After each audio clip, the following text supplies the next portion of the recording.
Hey, man, what's the best advice you can give someone that's in sales? Switch to Monday CRM. Oh, awesome.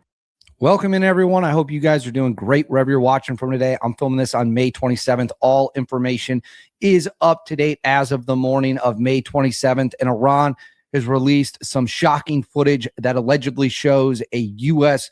drone being blasted out of the sky and the F-35 that it tracked with its air defense systems.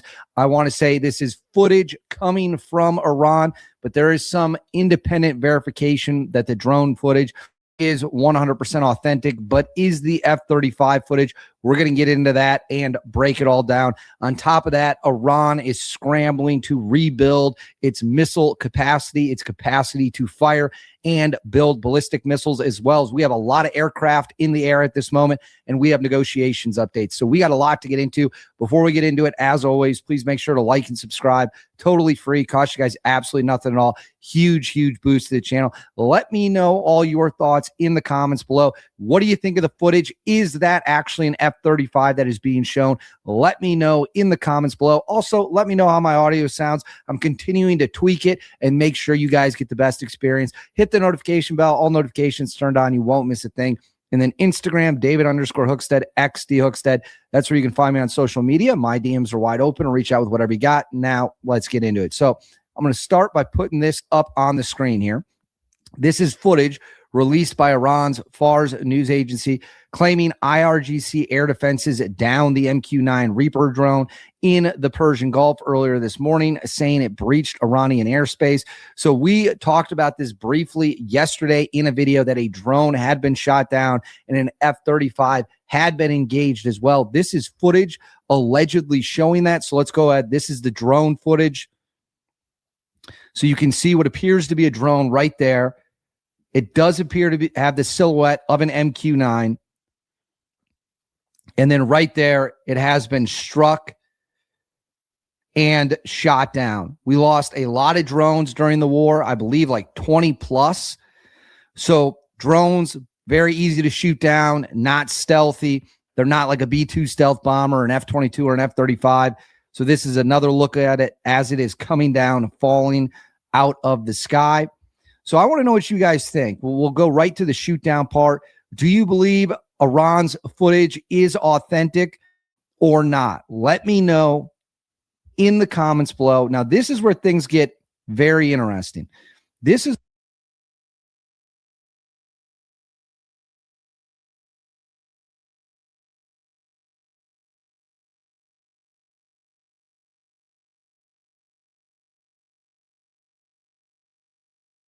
allegedly footage of the F-35 that they tracked. Now, before we play this, I do want to know, we do know an F-35 was hit during the active fighting stages. We don't really know the full details of how it was hit or what it was hit with. The F-35 did not go down. It was able to limp its way back and land in friendly territory, but the plane was struck, and this is allegedly them locking onto another one. So let's pause it right there. What do you think? Do you think that is actually an F-35? To me, it looks like it's either an F-35, possibly maybe an F-18, but it does appear that it is some kind of jet that is authentic, that was caught on their camera systems for their defense. That's probably the best look right there. That's probably the best look right there. Let me know again in the comments, what plane do you think this is? Is it truly an F-35 or is it something else? So you can see it as it moves on the air defense system. And it is also worth noting, 100%, Iran is known for releasing fake videos. Remember, at the start of the war, they released similar footage like this, but it was actually a MiG. They shot down their own MiG by accident and then tried to play it off like it was a U.S. fighter jet. We debunked that here, getting the truth out there. But again, I want to know what you guys think.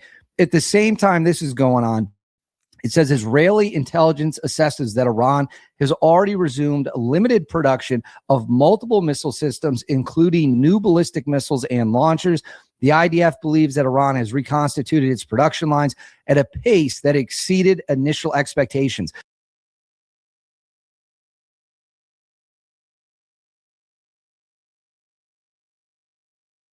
This Israeli intelligence assessment actually backs up the intelligence assessments that have been leaked here in the U.S. media. I will tell you that there are certainly very troubling signs that Iran is already rebuilding. And remember, eliminating Iran's ballistic missile capabilities was one of the major goals of this war. It was one of the main objectives. And by all accounts, they have at least 1,000 ballistic missiles left. And the strategy from the U.S. was, we can't really go deep underground, so we're going to bomb the entrances of the underground missile bases, which brings me to this. It says satellite images reveal that since the beginning of the ceasefire with Iran, the Yazid missile base in central Iran has been undergoing maintenance work to return to operational readiness. The hangars have been opened, rocks cleared, launchers and missiles have been deployed for use in the next preparation campaign. So you can see over the time lapse here that it is starting to be cleared. Rubble is being cleared away. Again, this is very concerning because eliminating the ballistic missiles was a major point, a major goal of the operation, and Iran has been digging them out, putting them on launch status. At the same time, very interesting. So the internet is slowly being restored to people in Iran. And as that is happening, more and more information is coming out, including this. This is very weird. It says after Iran, this comes from Kim Hovik, after Iran gained internet access again today, an unidentified short-range missile system and radar unit have been discovered hidden inside a warehouse. I have not managed to ID these two units yet, likely a mock-up of a Russian Pantsir SM, and radar is completely unknown to me. So we have not seen this Iranian missile launch system before. That was shared by Kim Hovik. And then right here's another look at part of it. So if you guys know what this is, or you think you know what it is, let me know in the comments below. But very, very odd, very strange. Tom Ogle drove 200 miles on only 2 gallons of gasoline. Royal Raymond Rife. I'll flip back to the other one as a bizarre situation is unfolding. And then right here, advisor to Iran's supreme leader, we're going to get into a little bit of negotiation stuff here. Advisor to Iran's supreme leader, Ali Akbar Valati, the real guarantee for survival of the agreement is the Strait of Hormuz. Iran's red line is clear this time. Documents and signatures are not a guarantee of speech. Geography does not lie, and it is the final arbiter of any agreement on paper. So Iran continuing to leverage the Strait of Hormuz to get what they want, continuing to threaten the Strait of Hormuz and use it as its deterrent. Before the war started, there were serious questions about whether or not Iran could effectively shut down the Strait of Hormuz. Those questions no longer remain because they did it. And we went in soft militarily, a lot of engagements, a lot of shooting, but now the Strait of Hormuz is critically important. Speaking of which, there was a report that the United States had restarted Operation Project Freedom. That is not true, according to U.S. Central Command. It says recent media reporting claims that the U.S. Navy has restarted escorting or assisting commercial vessels during transits through the Strait of Hormuz. This is false. Truth. Project Freedom is not resumed, and U.S. forces are not currently escorting commercial vessels through the Strait of Hormuz. So again, the project is still suspended. We are not doing that at this time. And the IRGC Navy announcing the Strait of Hormuz is still closed to vessels from hostile countries. But remember, a couple days ago, we blew up some of their boats that were laying the mines. They responded by opening fire on our aircraft. We then responded by bombing their missile launch sites. All right. Now, is there going to be another mass attack underway? It says a senior Israeli official tells Channel 14 that an attack on Iran is off the table at this stage after Israel received a clear message from the United States. So Israeli media, Channel 14 out of Israel, is announcing that there is not the expectation of a mass attack. At the same time, this is very interesting, and I want to be careful there. So President Trump was supposed to be going to Camp David, which is the presidential retreat, for a huge cabinet meeting. Then afternoon yesterday, early night. Trump took to Truth Social and said, based on possible bad weather conditions tomorrow, we will be having our cabinet meeting in the White House and we'll be postponing the cabinet trip to Camp David. Thank you for your attention to this matter. I'm going to pull up the weather app on my phone right now, and we're going to check it. Yeah, the weather's not really all that bad. It's going to rain briefly for about 30 minutes today. So, and I'm not going to get into the exact location of where I am in relation to Camp David, but the weather's not going to be bad. So I don't really know what Trump is talking about here or who told him the weather's going to be bad. If this is a cover for something, I honestly don't know, but certainly a little bit weird. And then right here, lots of U.S. fighter jets in the air. This is a look at an F-22 Raptor in the Middle East refueling. So you can see the F-22, a beautiful, beautiful plane right there. A look at the belly of the plane. We also have B-1 bombers are up on training exercises out of the United Kingdom as we continue to be on alert status in case the bombings resume. And then right here, you can see B-52s are up in the air on a training mission as well. And then right here, multiple drones, multiple spy drones off the Gulf of Oman and in the Persian Gulf by the Strait of Hormuz and the Gulf of Oman again. So we have a lot of aircraft up in the air. A lot of air assets are up.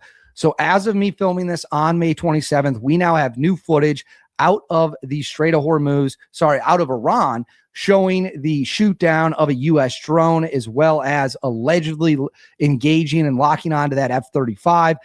But the drone footage, in my assessment, appears real. The F-35 footage, at this time, I'm not comfortable making that call that it's 100% authentic. But I want to know what you guys think. Let me know in the comments below. Please make sure to like and subscribe. And as always, guys, thank you very much for watching. I'll see you all next time. If you're looking for a mobile toolkit and you want something you can just like not worry.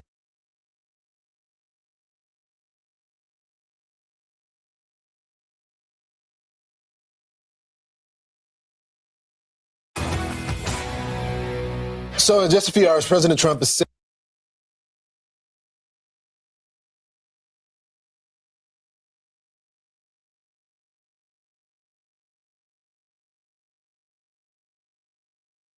set to hold a high-stakes cabinet meeting at the White House as his administration maps out the next steps in their negotiation with Iran. But Iran is threatening retaliation after accusing the U.S. of violating their fragile ceasefire agreement. It was self-defense. Chief Foreign Correspondent Trey Yinks joins us from Tel Aviv with the latest for us. Hey, Trey. Yeah, hey, guys, good morning. The final details in agreement between the United States and Iran are still being discussed, but tension across the region has certainly decreased. There is hope right now about reaching some sort of deal that would avert a return to war, but also address Iran's nuclear program, open the Strait of Hormuz. Regional officials say that implementation of an agreement is even more important than what is written in a possible deal. I think there's strong alignment and agreement on what a preliminary draft should look like. I think that, like anything with something like this, and it's going to take a couple days to settle on, even down to the disagreements over a word, sentence. So we'll have to work through that. If there's going to be a deal, we're going to have to work through that. But this is, it's either going to be a good deal or there isn't going to be one. We're also tracking the conflict between Israel and the Lebanese militant group Hezbollah. An Israeli official told Fox News that preparations are underway for the upcoming meeting in Washington on Thursday that will formally mark the start of the military-to-military channel between Israel and Lebanon. The official added that Iran hopes the broader ceasefire will undermine the current efforts between Israel and Lebanon aimed at weakening Hezbollah. Overnight, the IDF launched a series of airstrikes in southern Lebanon as ground forces are advancing deeper into Hezbollah territory. Under my direction and that of the defense minister, together with the chief of staff, we are deepening our operation in Lebanon. The IDF is operating with large forces on the ground and taking control of strategic areas. We are fortifying the security zone to protect the northern communities. Overnight, the Israelis also conducted a new strike inside Gaza, going after the latest Hamas military commander. Guys? So, Trey, can you explain to us the internet situation happening currently on the ground right there? What type of, is this still the intranet, meaning the Iranians still have control of it, or can they start to see what's happening outside now? Yeah, open source intelligence indicates that the internet is largely back online in Iran, around 88%. And this is a major development because since even before Operation Epic Fury in early January, the government in Iran shut down the internet, creating a blackout situation for the more than 90 million people that live there. It was very challenging for people to get information out. And we saw those demonstrations against the government early this year, and they were met with live ammunition. President Trump says around 42,000 people were slaughtered in the streets of their own country. So we do anticipate getting new images and information out of Iran in the aftermath of those demonstrations. And of course, the war earlier this year. But it is the first time following a decree by Iranian President Masoud Pezeshkian, the majority of Iranians can be back online. Yeah, I mean, Trey, you were saying there were long lines at the gas stations last week, and you were talking about many of the businesses were being closed. They're really being squeezed. We were wondering if they're squeezed so tightly for so long, when do they finally say, fine, you can have the enriched uranium, just leave us alone? It's a great question. Look, what President Trump has done here is create an unbearable situation for the Iranian regime.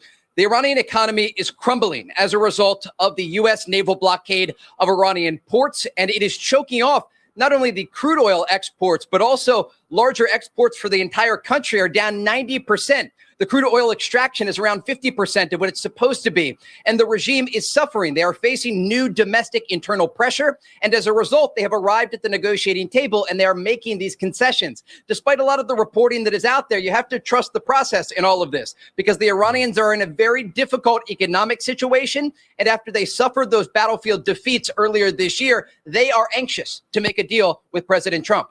So, Trey, so the president, they say the president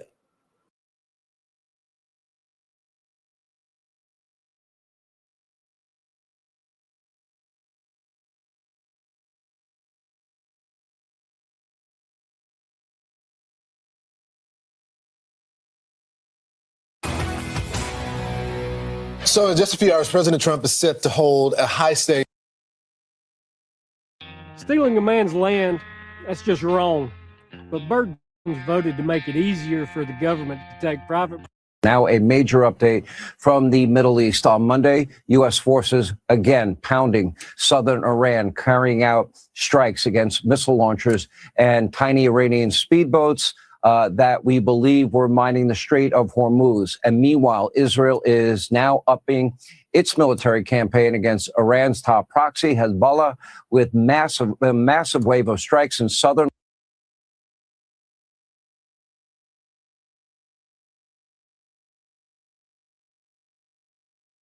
Lebanon. Still, at this hour, peace does remain a possibility. President Trump says the negotiations are proceeding nicely.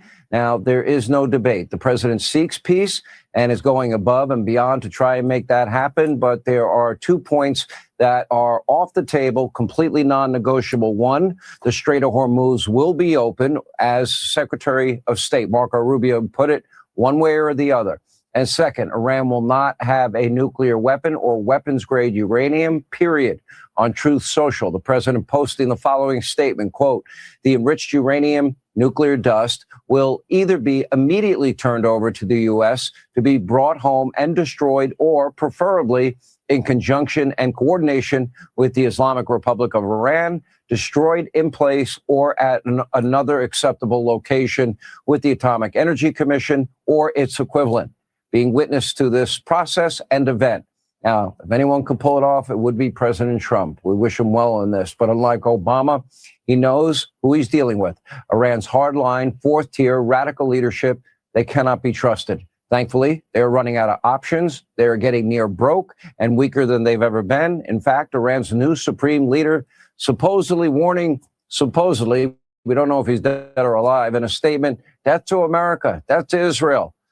Would become the Islamic Republic's rallying cry, as if that would be new and scary. It's not. Of course, the supreme leader himself might not even be alive. We have still yet to see or hear from him after the very first strike during Epic Fury. Here with more, Fox News strategic analyst, retired General Jack Keane. Okay, the line is very clear in the sand. Apparently, some progress has been made. I'm not briefed in as to what exactly that is. There will be a meeting at the White House in the Situation Room tomorrow, cabinet meeting. How do you see this progressing? Do you believe that progress has been made? And do you think that the president can accomplish that in a peaceful way? Well, first of all, you give you a sense where the Iranians are. I mean, obviously, if they were out mining the Straits of Hormuz, it kind of gives you a sense that how serious are they really taking this? And obviously, we had the authority to do something about it, and we defeated that move clearly, and also the source from which they fired weapons at us as a result of it. Also, what's going on in Lebanon is instructive, too, in terms of where the Iranians' head is. I mean, they're under a ceasefire in Lebanon, and the Iranians have fired, Sean, 900 rockets and missiles into northern Israel and have flown 1,200 drone attacks in there as well. And the inhabitants of northern Israel have had to flee their homes and villages, as a result of it. And certainly the Israelis are supposedly in a ceasefire themselves, and as a result of it, they can only react defensively. So they can't do offensive operation, which makes them much more vulnerable to the Iranians. I'm setting the stage here for the Iranian state of mind and where are they and how serious are they about these proposals. It certainly remains to be seen. The first thing, phase one, we're trying to get an agreement, a memorandum of understanding, what the framework will be for the next 60 days of negotiations. So the words here will matter. Straits of Hormuz, number one. We know it's likely going to be open, and the leverage for that is our own economic naval blockade. They open the straits, we remove the blockade. But here's what the Iranians will want. They want authority over it, even though it's open. Sony, we're not going to tolerate any fees, but they still want to be in charge of the process. We cannot let that stand. We can't have any words that implies that Iran has territorial rights over the straits when international law recognizes it as international waters and freedom of navigation.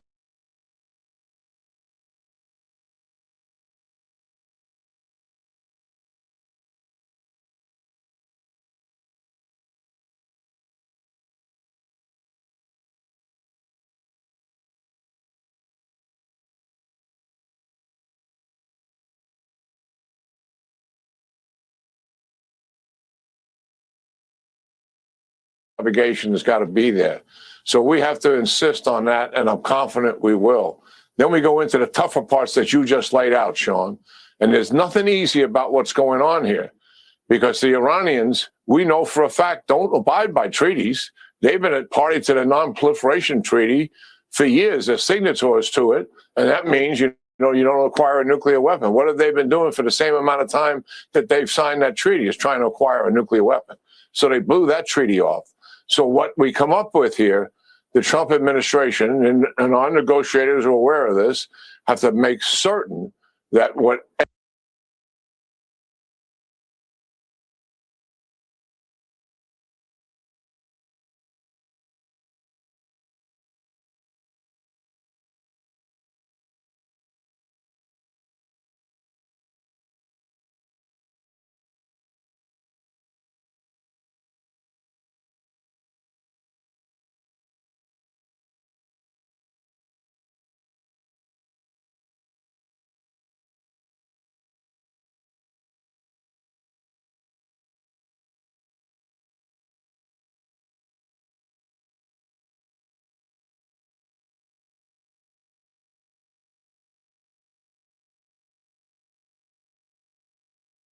ever the Iranians are going to say, we have to make certain that that is actually what is happening.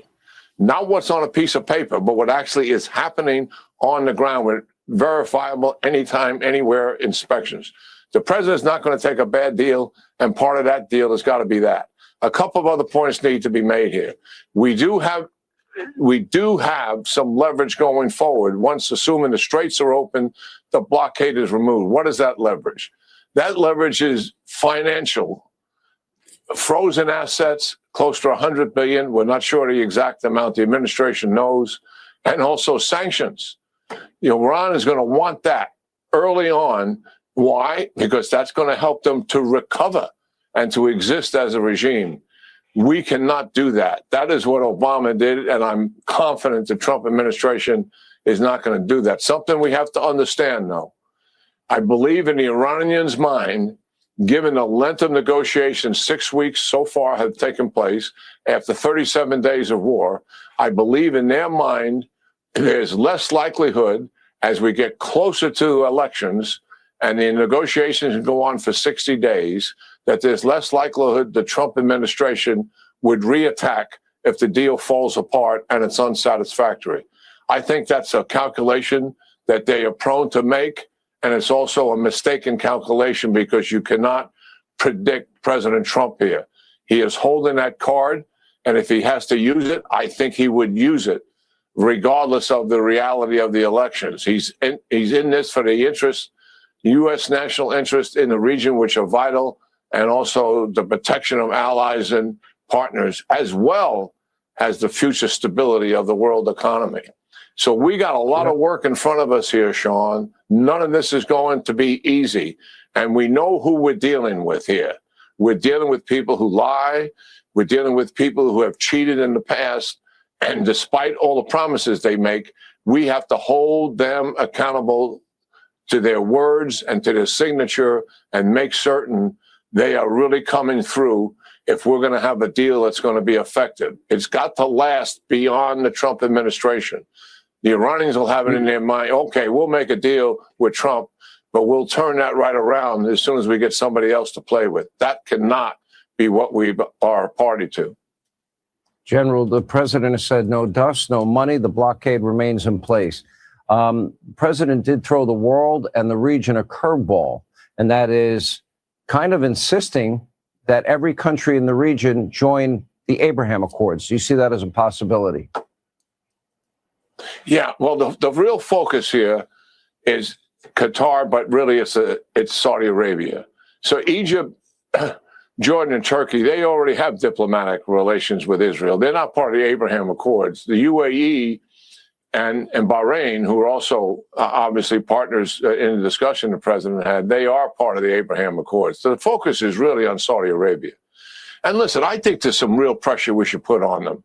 I mean, Saudi Arabia, put pressure on the president when they would not let our airplanes fly out of Saudi Arabia when we were trying to open the straits in Operation Freedom. Remember that.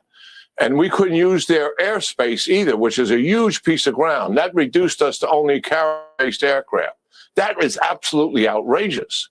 And Saudi Arabia came back again with the other Arabs just recently and putting more pressure on the administration, saying, listen, we got to make a deal here. We shouldn't reattack because we're afraid that the Iranians are going to retaliate against our oil and gas infrastructure. They didn't ask us to help defend them like we're doing with Israel. Yeah. We could do some of that. But the reality is here, we should put some real pressure on them. I think the president's got a great idea here. Put pressure on this country. It's a little tiring to hear them talk publicly one thing and privately another. Let's get them to really make some real commitments here to where we're going. And it's not just about their own self-interest. It's about the regional stability that we're looking forward to here as well. General Keane, thank you for that analysis. It's important. Be sure to like and subscribe for all the Fox News latest on YouTube and catch full shows streaming now on Fox One.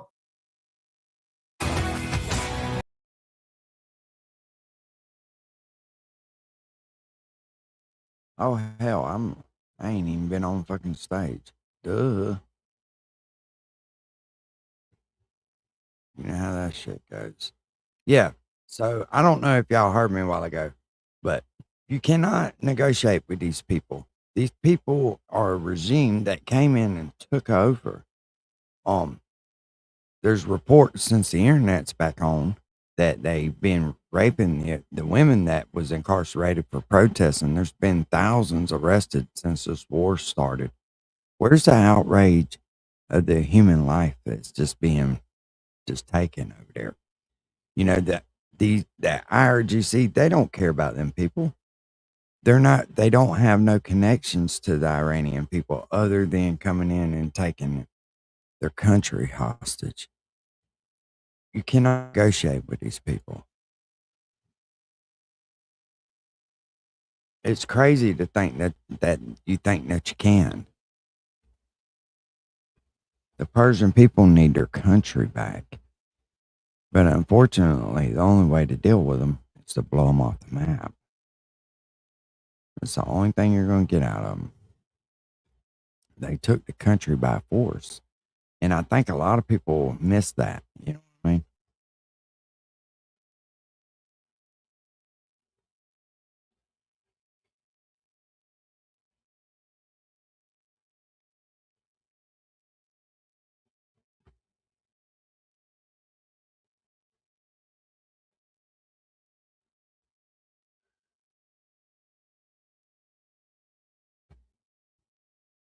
Let's see what they're talking about. Surrender.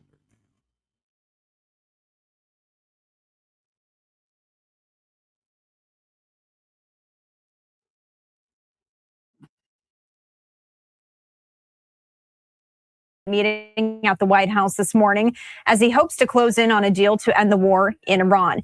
He's facing critics within his own party, but as Doug Luzader reports from Washington this morning, he's also flexing some political muscle.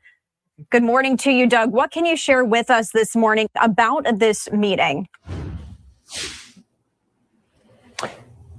Some Republicans fear the administration will ink a bad deal with Iran, with the president making it clear that he's the one calling the shots. Tonight, we just made history. Look for the president today to tout Ken Paxton's win last night in a Texas Republican Senate runoff as a sign of his strength within the GOP. His endorsement in this is the most powerful force in politics. The president, with a last-minute endorsement of Paxton, helped him oust longtime GOP Senator John Cornyn. And it may be a warning to other Republicans who may doubt his efforts in Iran. We should view the people we're dealing with skepticism. There is unease on Capitol Hill about the deal that may be brewing to end the war in Iran. Can the regime there be trusted?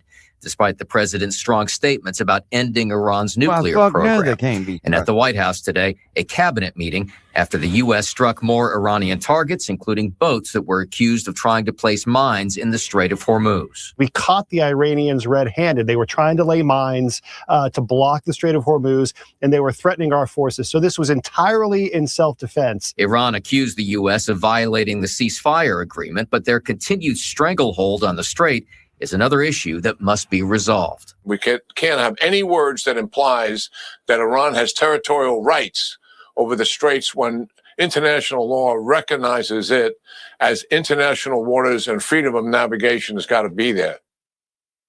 These people don't care about laws. That's what I don't get, man. The only way to deal with them is... The president has said that a deal with Iran has been largely negotiated, but the terms, everything about this, still in question this morning. Back to you guys. Doug, I wanted to ask you about... I'd mentioned too while I wasn't on screen is they keep hollering Iran's, ready to make a deal. They're desperate to make a deal. They've been holding this shit off for fucking 2 months. Yeah, that spells desperate. They're really trying to rip the pen out of somebody's hand to sign on a document. They could give a shit less. These people have had it hard their whole life. This little bit of shit that they're going through now ain't nothing. These are pretty resilient people. I think people forget that.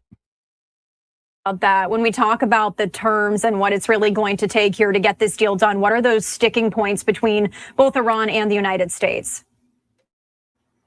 Well, we kind of have to figure out, based on what we've seen in recent history, that it really has to do with Iran's nuclear program, as well as freedom of navigation there around the Strait of Hormuz. And one last question for you, Doug. For our viewers who are going to be tuning into this at 11 a.m. Eastern time today, what can they realistically expect to hear? What can we expect to come out of this cabinet meeting today? Well, these cabinet meetings in this second Trump administration have been pretty freewheeling in terms of the president answering a number of questions on a number of fronts. So it will probably be, if history serves as a guide here, pretty lengthy. All right. Doug Luzader with Fox News reporting for us. Thank you so much for checking in this morning, Doug. We appreciate it. Why are you paying $80 for garbage internet? This is Ryoko Pro. I haven't It's read a pocket this. I just kind of looked it up because I had read this on Truth Social a minute ago.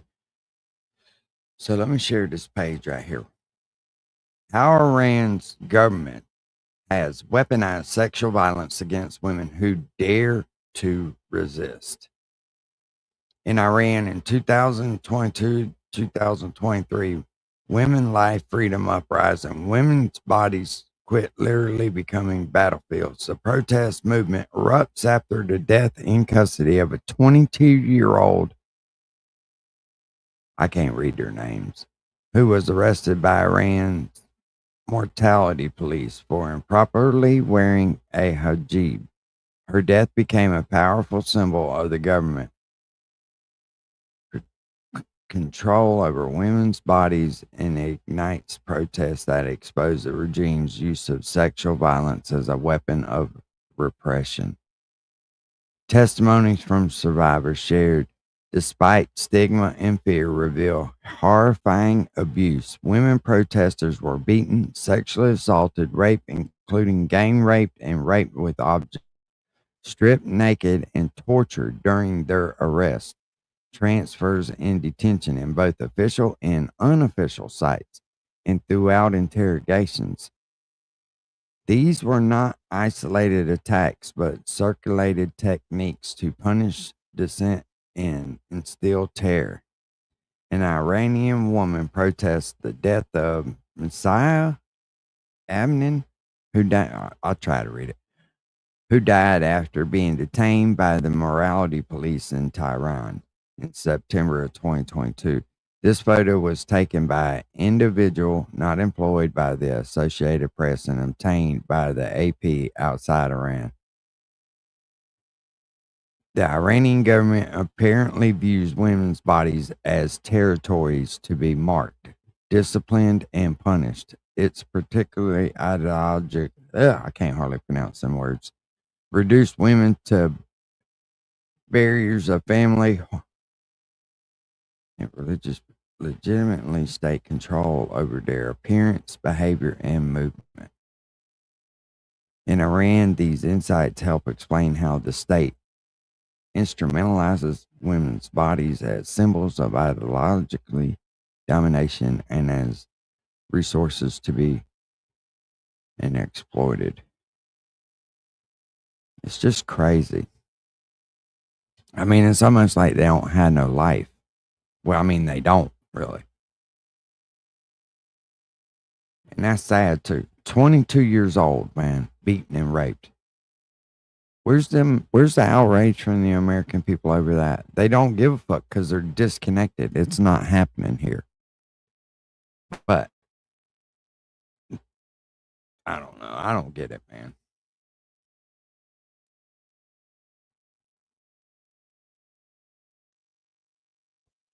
I just don't get that shit.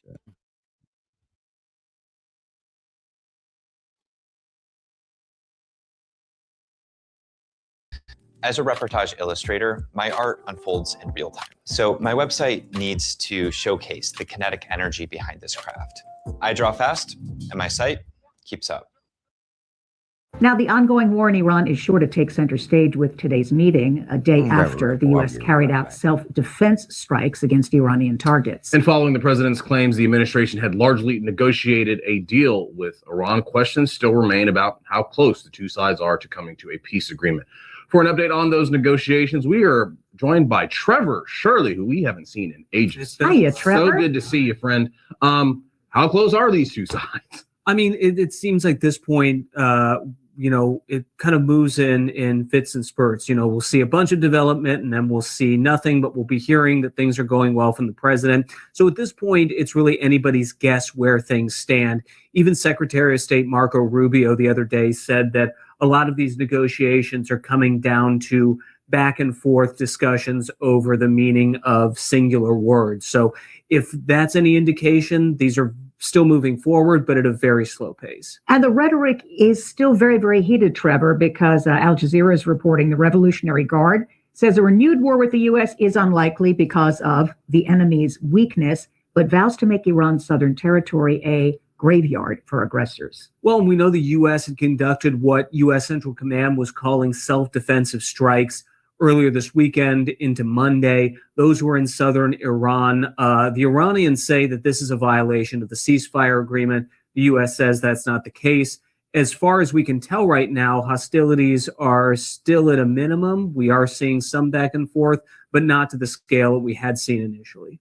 So let's look at what is in this peace proposal from the U.S. to Iran. You're looking at a 60-day ceasefire, a reopening of the Strait of Hormuz without tolls or without any mines. The U.S. would then lift the blockade on Iranian ports, issue sanction waivers allowing Iran to sell oil, and commitments from Iran to curb its nuclear program. I want to play a soundbite. This is Representative Adam Smith, Democrat of Washington, who's been highly critical of the president, Pete Hegseth, and how this war is being conducted. Here's what he said about that proposal. Yeah, no doubt, British. I mean, if we have to pay Iran to open up the strait, and if it doesn't seriously set back their nuclear program, I mean, that's the deal. I mean, are they no longer going to do enrichment? What's going to happen with all of that?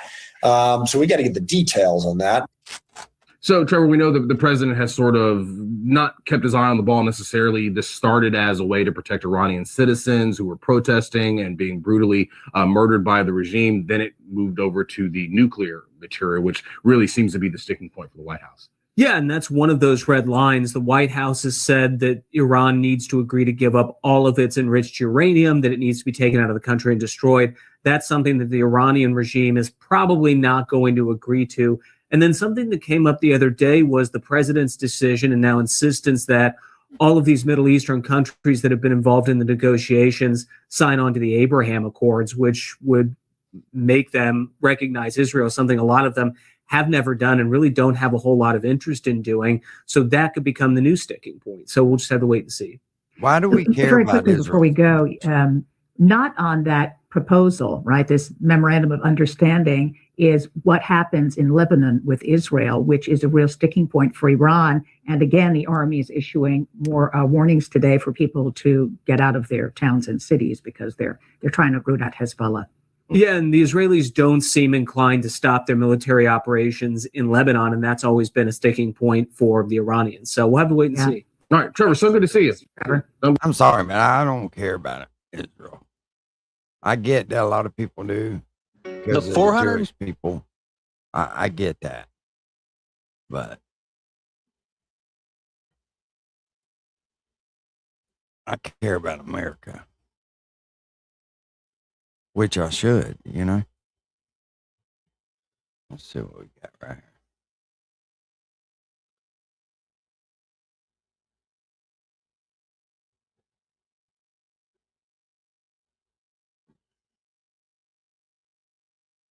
Rappers face prison time or even death penalty for expressing themselves in Iran.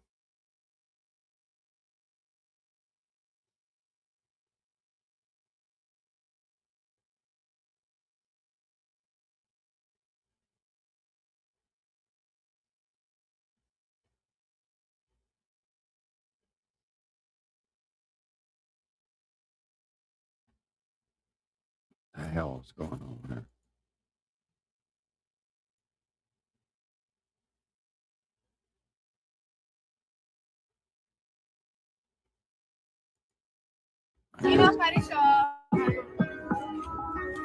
میشم سایکو توی نایتو میکنم به تایچون میخوام با تو دانسو ریت بری لانچو روی بیت میاری بهتری پانچو داری رو کراشو میشم اسیران.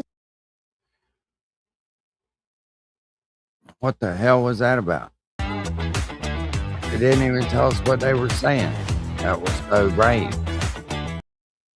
But then again, I guess if you appear outside without that headscarf on, then they can kill you for it.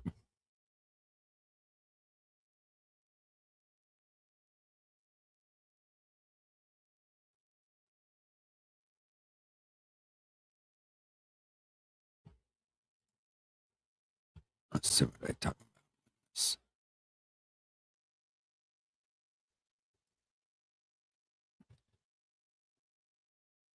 It says, women gang raped at gunpoint and have their wounds cut open in potential violence. Iran protesters captured by regime forces are being brutally tortured and raped in prison, sources claim, as thousands take to the street to protest the nation's economy. The death toll of the protest crackdown is believed to have, so this must have been early on, reached 7,000. Iranian demonstrators detained by the regime's security forces are enduring severe torture and sexual assault behind bars, according to sources. The Iran government has been confronting mass protesters for multiple weeks, with thousands of citizens nationwide flooding into the streets to voice their opposition over the country's economic conditions. Iran authorities have faced accusations of violence, suppressing the demonstrations, with the U.S.-based human rights activist news agencies reports the confirmed death count from the crackdown has exceeded 7,000, and now we know it's up to 40,000, a little over 40,000. Adopted daughter of U.S. veterans faces deportation to Iran under Trump's due. They are not taking away to Iran. Man detained in SWAT raid has no links. Law enforcement, yeah, it's a bunch of bullshit there.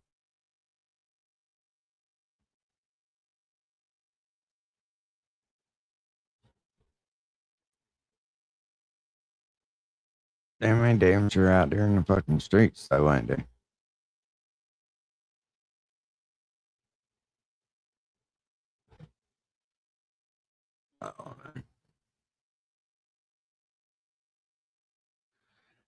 I know it's a damn shame. We can't leave him over there like that. Trump promised them people to hold on, that he was coming. He's got to go. There's nothing to talk about.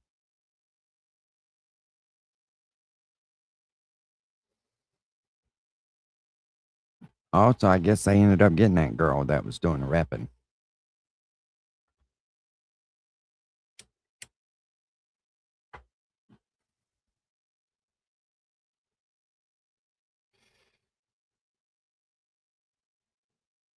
A female Iran protest rap has life or death consequences.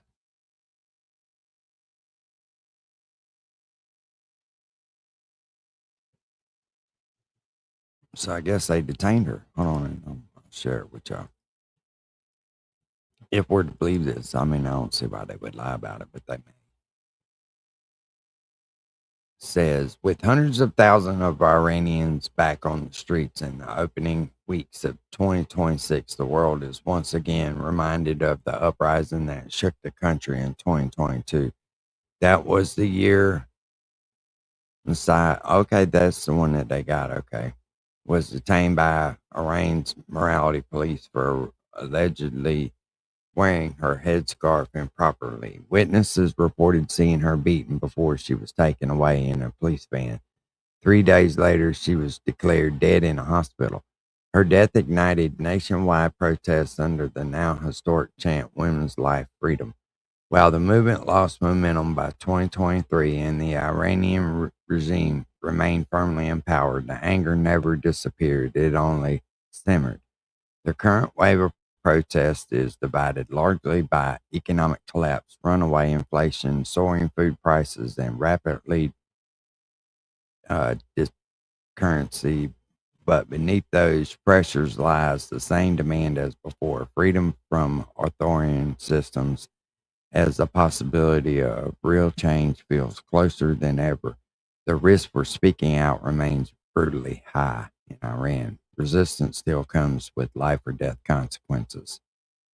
That's what makes the 021G, an Iranian rapper and singer, extraordinarily brave. Teaming up with dance collective Bugs, she released a protest anthem that directly confronts state power, fully aware of what that defiance could cost her.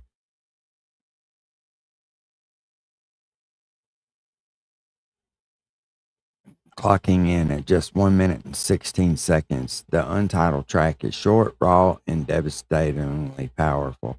Overstriking visuals of Biggs dancing declares she is not afraid of the police violence. She speaks proudly of her long hair flowing down her back and symbols the regime is long tired to control most She says she does not fear death as long as she dies free. In her post accompanying the release, wrote, I'm proud to support my country, Iran, in these revolutionary times. We stay strong. We stay together. We stay strong. We make history now. Our country, where music itself can be an act of rebellion, voices cuts through the silence, not just that as art, but as a resistance.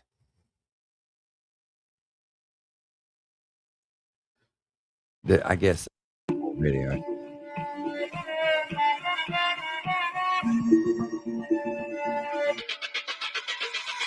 به ترس بازوهای لاغرم بزن میخوام همش رد با تون باشه با هم من یه دختر با موهای تا کمر با شاتگان بیا من بازوکای باورم سخته ولی ما ساده میگیریم تهش اگه یه روز بمیریم هم آزاده میمیریم دیگه از این فازا نمیگیریم اگه کشتن دین شماست ماها که بیدینیم با جیب خالی هنو جیر خاری از این وضعام که رد بشه دوومی نداری چون من میام واسه آزادی و هر رو بیقراری ولی حتی میگیرن یه مشهر رو میسواری بزن محکم توی سر و صورتم ولی دیگه نمیتونی کنی حرفو تو کتم من یه ایمان قوی ساختم از خشونتم پس میجنگم تا بگیرم جشن تو وطن دشمن توی خونمه و اونی که میپیچه تو بینیم بوی خونمه ولی تو میترسی منو دستای خالی تا موهایی که جارو سری روی شونمه این دفعه ماتیکا پاک شد خونه دستامو روی ناخونا لاگی شد این دفعه پاشه ها در اومد همه مشتامو رو به پلیسا فاک شد این دفعه فرق داره این دفعه پاش خون دادیم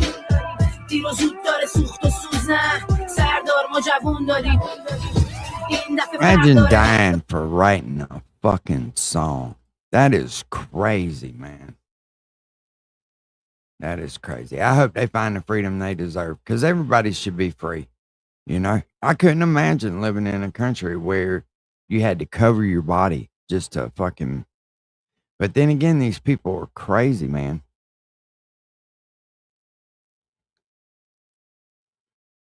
That's the difference in all these different types of religions.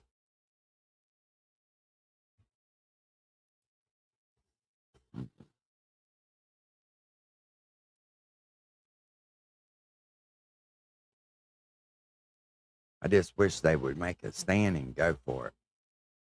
Oh, shit. What's today? What's today's date, anybody? Hold on, let me get my phone.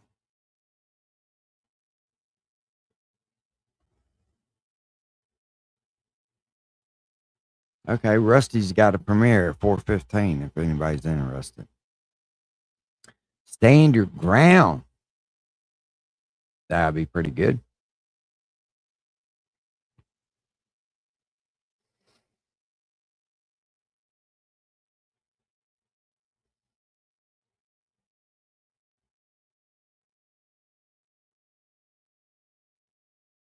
I'm just kind of looking around and seeing what's up right here.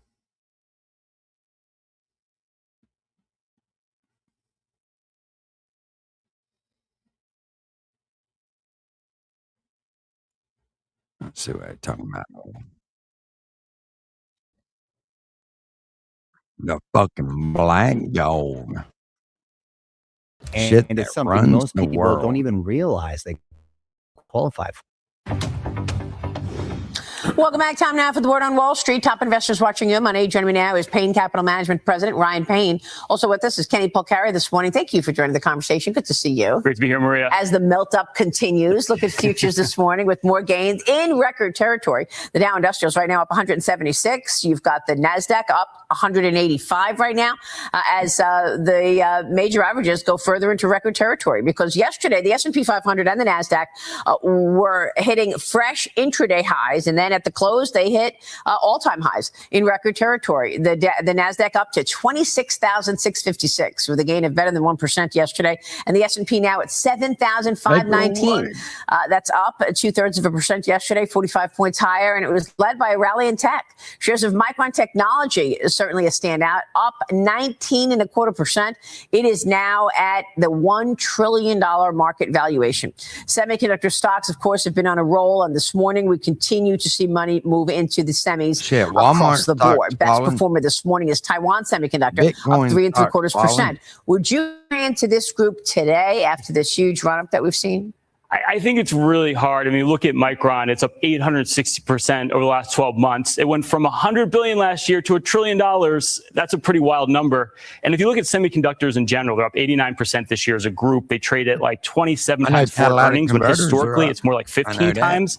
And what we forget about semis is they're very, very cyclical. Either they go straight up or they go straight. That's the redneck stock market. Catalytic converters is either a crackhead stock market or a redneck stock market, either one. Down. So I don't know. I wouldn't jump in right now, and they can continue to go higher. I could be completely wrong in the short term, but it's kind of like we're at the party. We know the party ends at midnight, but there's no clocks on the wall. So I think you have to be really selective here what you buy. I wouldn't go right into the semis head on here. Yeah, paraphrasing Warren Buffett. It just feels like when you're looking at the AI infrastructure, the guts of this is energy, powering this, and chips. And, you know, I mean, we spoke with NVIDIA CEO Jensen Huang last week, and he likes to call it a 5-layer cake. And the bottom layers are energy and chips. Well, it's energy, it's chips, but think about all the adjacent stuff too, where you think about the HVAC and names like Train that are going to build these data centers to support all these chips inside the data center. So there's a big story here, and it's all very exciting. But to your point, I wouldn't jump in after yesterday's move in the semis. I absolutely would not be jumping in and buying it up here. We own it, so we're participating. I own it. I'm happy. I love it, but I'm not buying more on a move like this. It feels a little bit like it's getting too giddy for me. I mean, the power is such a big part of this story, and President Trump has been focused on getting oil prices lower. And we're looking at that actually take place right now as investors do have hopes and conviction that a deal with Iran will get done. The price of oil this morning is down 3 2/3%. Crude oil back at $90 a barrel, Kenny. And White House National Economic Council Director Kevin Hassett joined me here yesterday and said that this is going to continue, especially on the other side of this war. Watch this. As soon as the straits are open, then energy prices are going to plummet like nothing you've ever seen before. There's so much oil sitting in the Gulf. There's so much excess capacity in Saudi Arabia and UAE that prices should. Hey, and I promise you, I've got big fucking tanks, 150-gallon semi-tanks out there clean, ready to go. When that shit gets back down $2 a gallon, Unc's going to buy nothing but non-ethanol marine fuel, and I'm going to fill that shit up. Because something tells me this shit's not going to last. Should drop very, very quickly. And since core inflation has just barely budged because of this temporary circumstance, then I expect that the big positive supply shock is going to overpower oil much sooner than people know. You agree with that? I do agree that it's going to come down. I'm not so sure it's going to plummet right off the bat. I think there's been a lot of disruption to the whole oil supply issue around all these ships sitting there, and they've closed down productions, wells in the Mideast. And so you got to bring those back online. So while I do agree it's going lower, I don't think we're going right back to 60. Refineries will start getting fucked up. You watch and see what I'm saying. If we go back into the low 80s, high 70s, which is great, I think we go there for a little bit. But I think the going right back to where we were prior to this conflict in the low 60s is going to be a little bit longer. Well, the Reagan National Economic Forum out with a new survey. It shows how Americans feel about energy sufficiency and abundance in the country, and the vote was split between feeling sufficient and abundant. We will be live from the National Economic Forum, the Reagan Economic Forum, this Friday. We've got a host of guests coming from the forum, and we will talk about energy as well as how to watch this market and how soon we could actually see the reversal. Kenny, would you put money to work in energy right now? So I would. I like energy. It's the name I like. But now, literally, you have to be a little bit careful because with oil prices coming down, you'll see some energy. You saw it yesterday. It was down 2.5%. So I think you got to be selective and careful. I think it's going to go lower, so I'd be a little bit more patient. But yes, I like energy as a sector, and so I would. It's one of the sectors that I would continue to put money. Do you agree with that? I do. I don't think energy prices are coming down the way people are saying they're going to go down. Like Kevin Hassett is the most optimistic economist. That's great, but I think it's for positive reasons. If you look at industrial production globally, it's going up. There's going to be more need for oil even after the conflict ends. And if you look at oil futures, even out to like September, October, you're still in the 80s. I think Jared Kushner with $4 billion. And the idea that you feel unsafe in the United States of America because you disagree with the current administration on a issue that 70% of Americans agree with you on. Mm-hmm. We need to stop the wholesale murder of a population in Gaza. Mm-hmm. Whatever you think about my father's policy as it relates, I always say to people, one thing he didn't do? He didn't greenlight to turn Gaza into a Trump golf course, with the maitre d' being Jared Kushner with $4 billion in Saudi money. It's despicable. Despicable. Yeah. Despicable, tasteless, indefensible. And it's not a yes, joke. That's my and point. Jared, it wasn't a joke, and that is the deal. And that's what they're doing. Literally doing. Hey, And by the way, that's they're doing it one out in the thing I open. can grow here, right? Because I'm on very sandy soil, and beans do good here. And I mean, it's not as if they're hiding it in any way. Mm-mm. And you had a problem, not you. Well, you too, but had a problem with me as being this emblem of corruption. These guys, okay, Don Jr. got the single largest loan guarantee from the Department of Defense ever handed out of over $600 million for an energy company, a fusion energy company, of which he has zero experience in. Jared Kushner, who's never run a private equity fund, has now a $4 billion private equity fund with 80% of the money coming from the Middle East, of which he continues to raise as he is the ambassador at large on behalf of the Trump administration, not as a political appointee, but simply as a son-in-law of the president, Mm-hmm. to come to a peace deal of a war in Iran that they started that has cost the economy billions and billions of dollars for a war nobody wanted.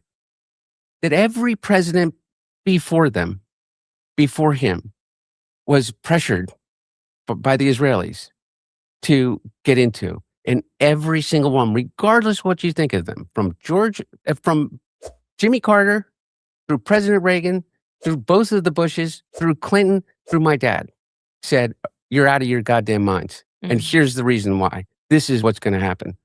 So who benefits right now? You know who benefits?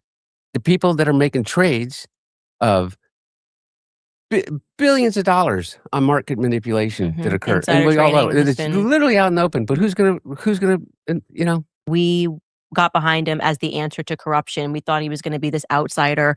He's going to go to DC. He's going to drain the swamp. And then he became the Loch Ness Monster, And so it's like, I don't know what it is about that swamp, but you get swimming in it. And it's like people do this. And yes, it has been for Israel. Not to say that Trump wasn't pro-Israel. Most presidents actually are pro-Israel when they go in there. And if they go anti-Israel, they kind of end up dead. The idea that you feel unsafe. That's crazy. I didn't know that. I did not fucking know that. I had to do some research on that. Crackhead theories. I know it. I had to do some fucking investigation. That's why I say I had to look into that, man. You were first to post a video that was later on removed saying that Charlie had passed. And this video was about an hour and 20 minutes before the president's announcement. I'm done with that shit there.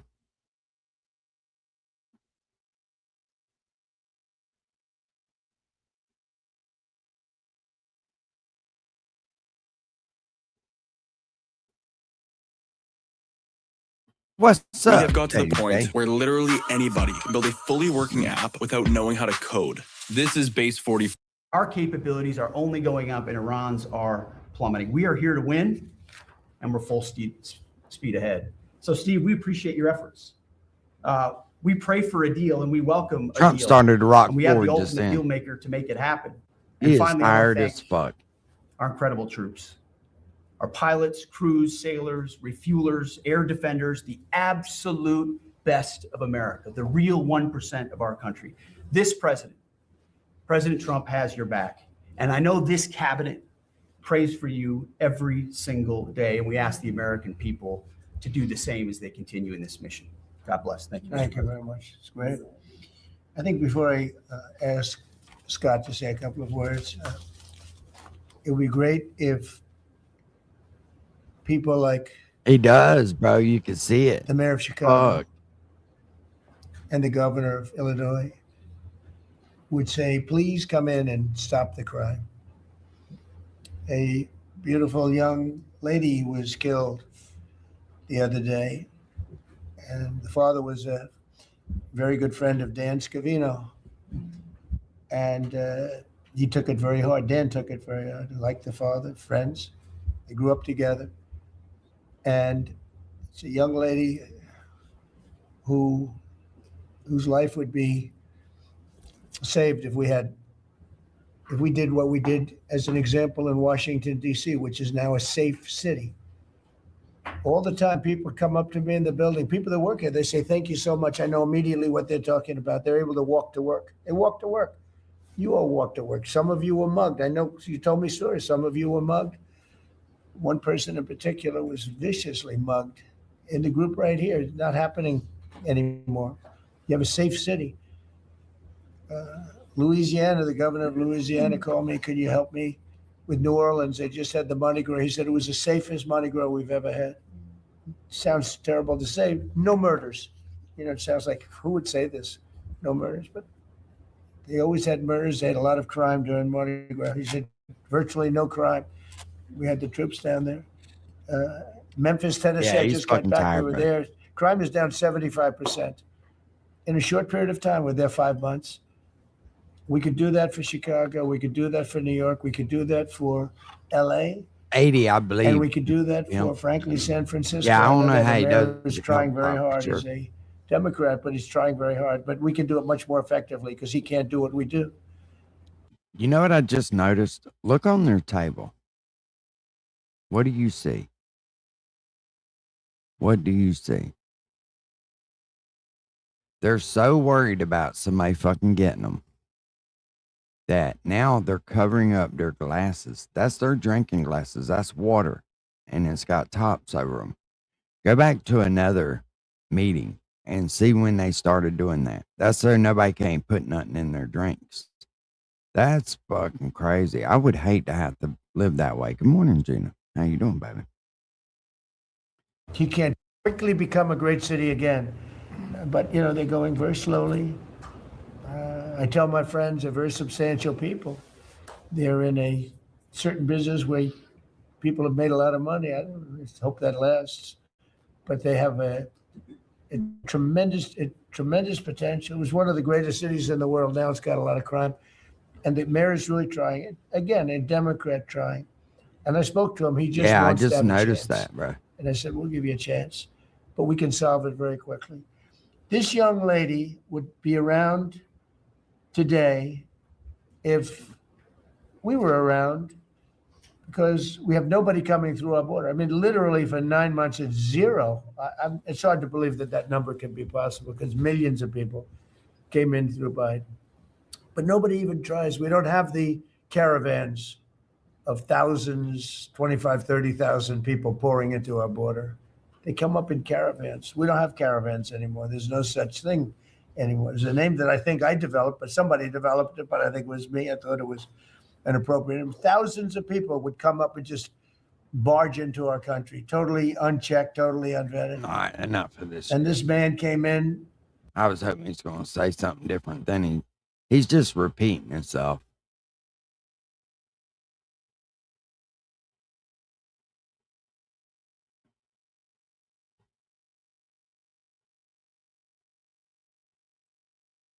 Let's check in on our crazy cousin just because.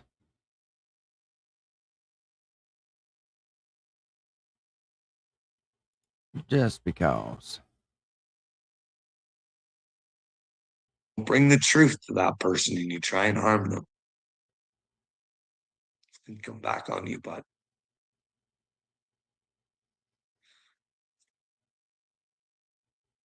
Even if you're doing it to something You know you what's think crazy is a about shit this turd, bad shit motherfucker right here?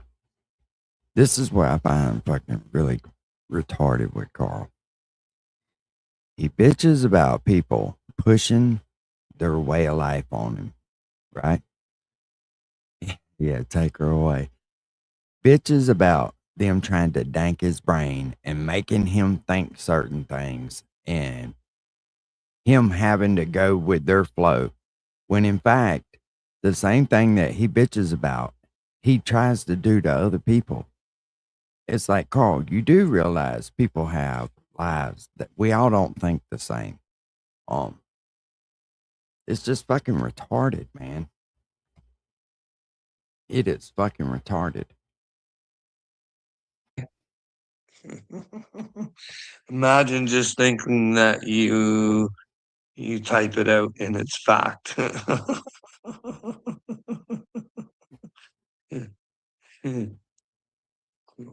What? Ford man, on the real, Yeah, you are man. under the assumption that because I you changed type that claim out, it's fact. I swapped it out. But that's what it Well, was. but Ford man, I've always been asking you, what is it you think that I'm saying that's crazy? Okay, and I'll take a look because I think it's a crazy world we live in, and you don't want to take a look at her, bud. You want to keep spinning in your stupidity so you feel comfortable. Hey, well, you shouldn't. Like, I don't know. I've talked about Theo Vaughn, and I remember I was mad at, like, I was like, when I seen that Zuckerberg interview, I was like, I get it. We're supposed to conversate with everybody else and see how much we're actually alike and stuff like that. But I just thought it was a lot of fucking trying to humanize fucking Mark Zuckerberg. And I fucking know better. Anybody who would brain fuck the world is a douchebag. There has to be consequences for fucking the world over. And I still think that he does.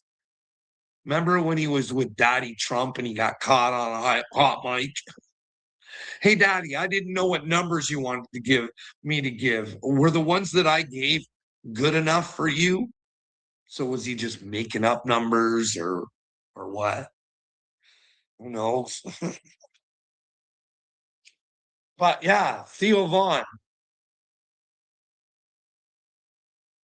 I hope he does get off those antidepressants or whatever. But yeah, that's how people should hack Joe Rogan. You know what I mean? When you know children are dying and you know that a bunch of dirtbags are just fucking running the world and you're sick of it and you want to start asking questions. You know what I mean? We should all be a little bit more Thank you, Mama. I passionate love you. about fucking, the world that we live in.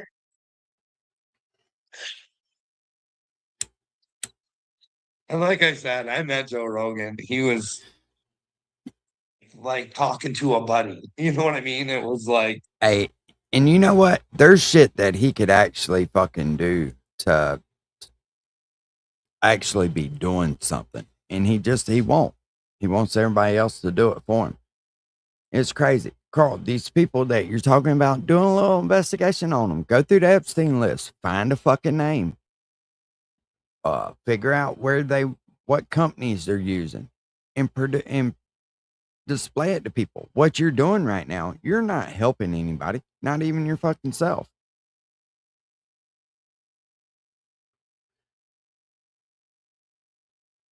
he was a cool guy. But How does one think and repeating shit that somebody else has put on the internet, which could be fake, right?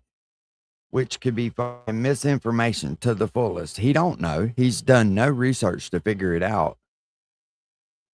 Joe Rogan came out and made a public apology for saying that to Theo Vaughn on his podcast. What's that? I missed something, pimp.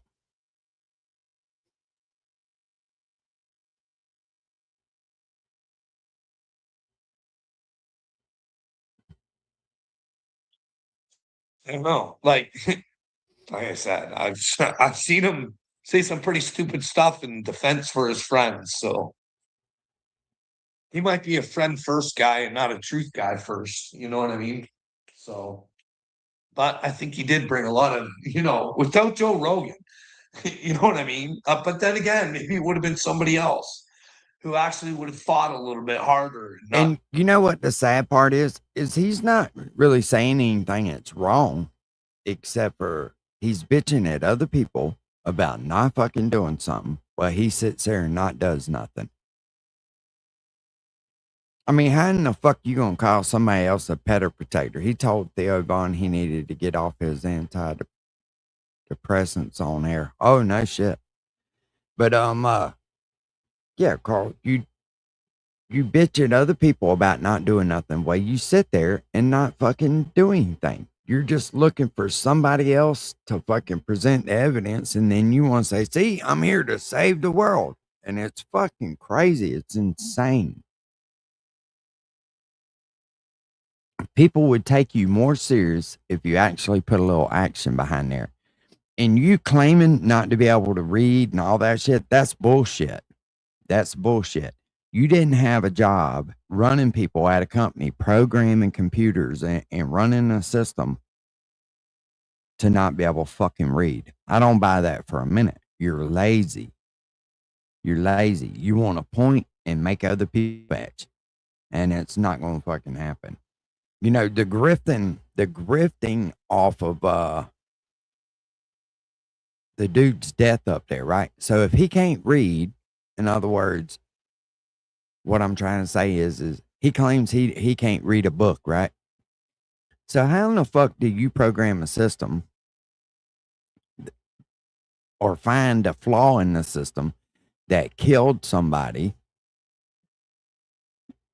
I don't know. This dude's just fucking crazy. This dude's just fucking nuts. Claiming that dude Jamie's death bothered you. You wasn't even there on the line. Didn't even work there at the time.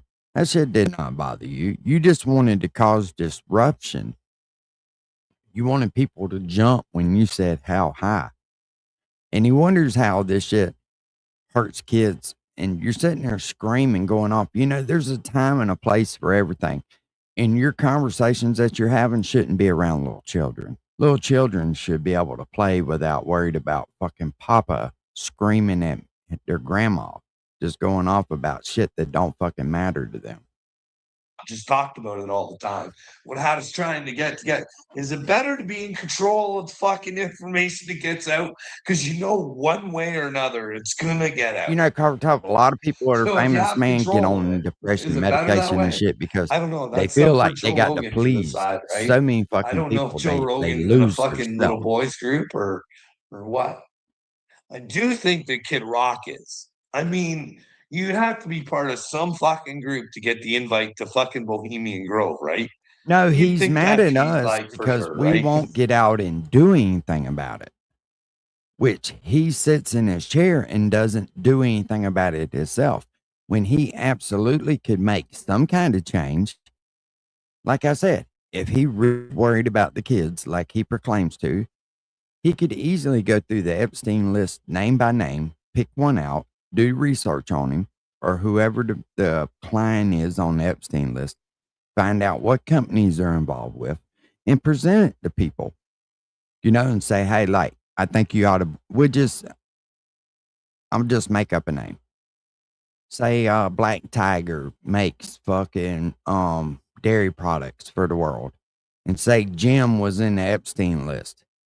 You know, he could find Jim's name, find out what company he's associated with, and come out and say, I think you ought to boycott Black Tiger because Jim was fucking kids and he's in the Epstein list. But he won't, though. He wants somebody else to figure the shit out for him. But hey, He just wants the but credit if you for doing guys, it. I'm here to save the world. No, you're not. I don't know, whatever. He says he wants to meet Jesus. I fucking pray for Richie Rich there to fucking.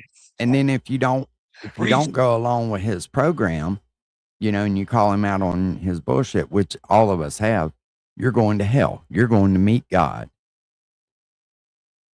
It's like crazy fucking thinking he wants to condemn Make sure everybody. he's got Jesus before he wants to fucking meet him, because unless he's talking about Jesus and they all say Jesus and they all know it's Jesus. And but hey, it's about the character for me, right?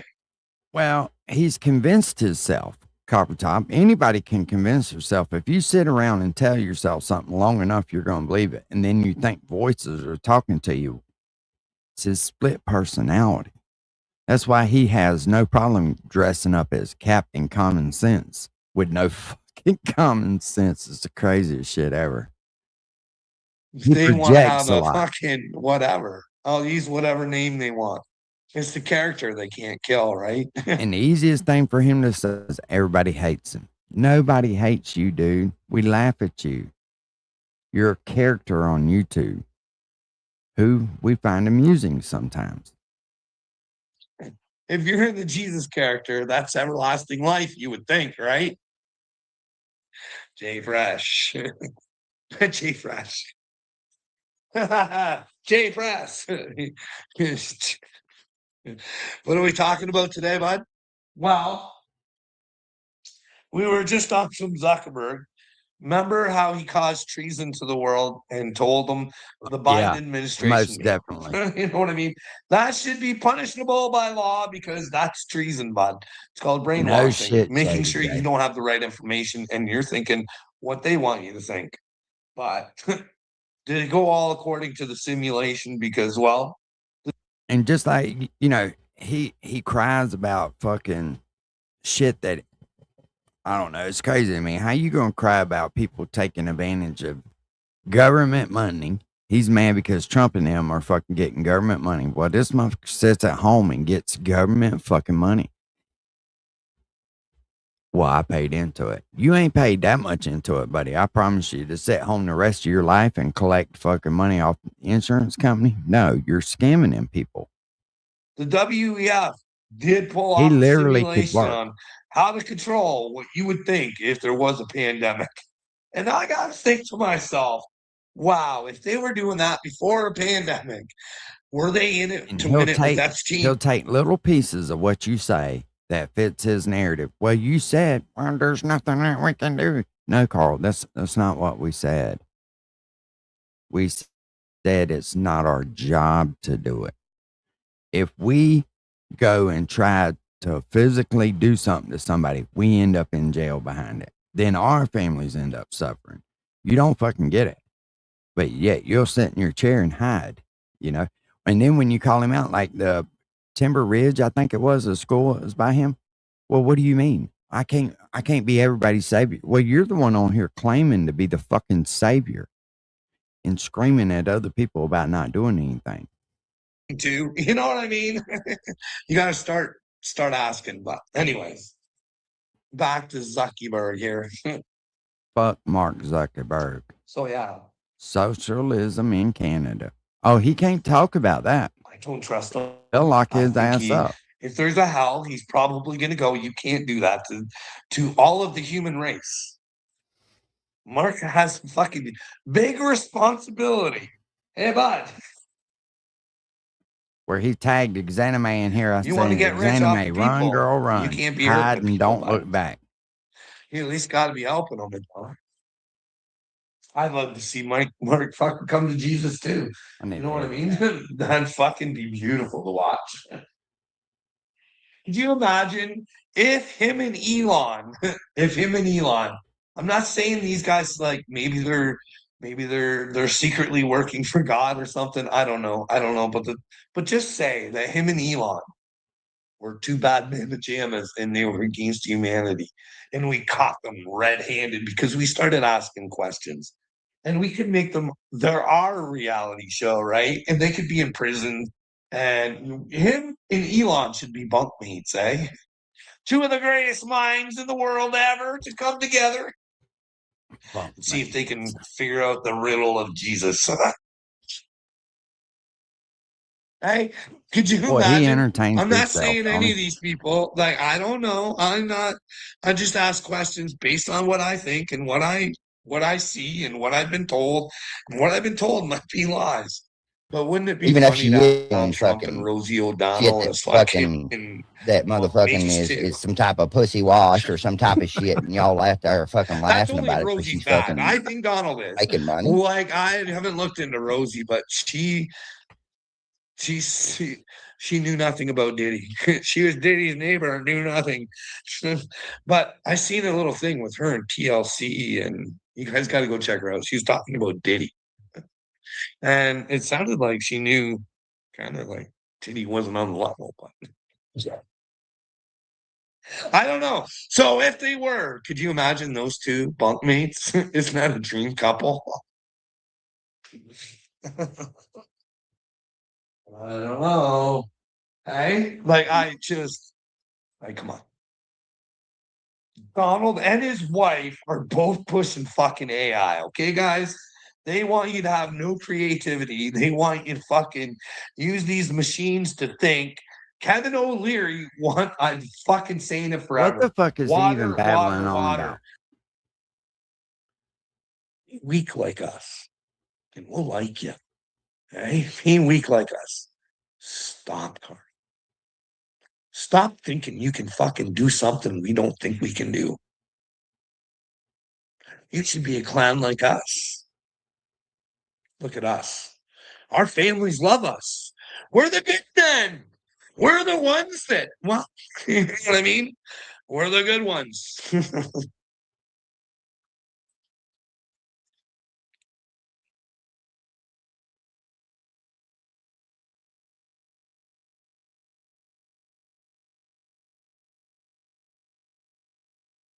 Fantasy accountability. I'm going to tell you something. I honestly didn't think that human beings like little me and Will and a whole bunch of other little piggies existed. I didn't know humanity was so fucking gross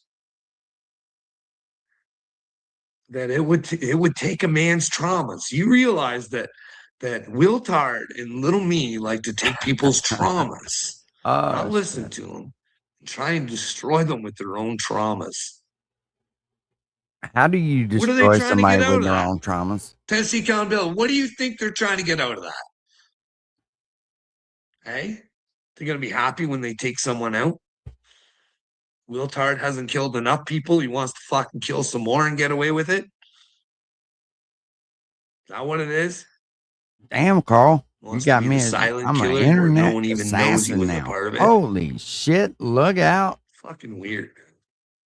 It's weird how you can make up so much shit about a man. And then little me. How does taking your You talk videos about cows. and presenting them making up shit about you?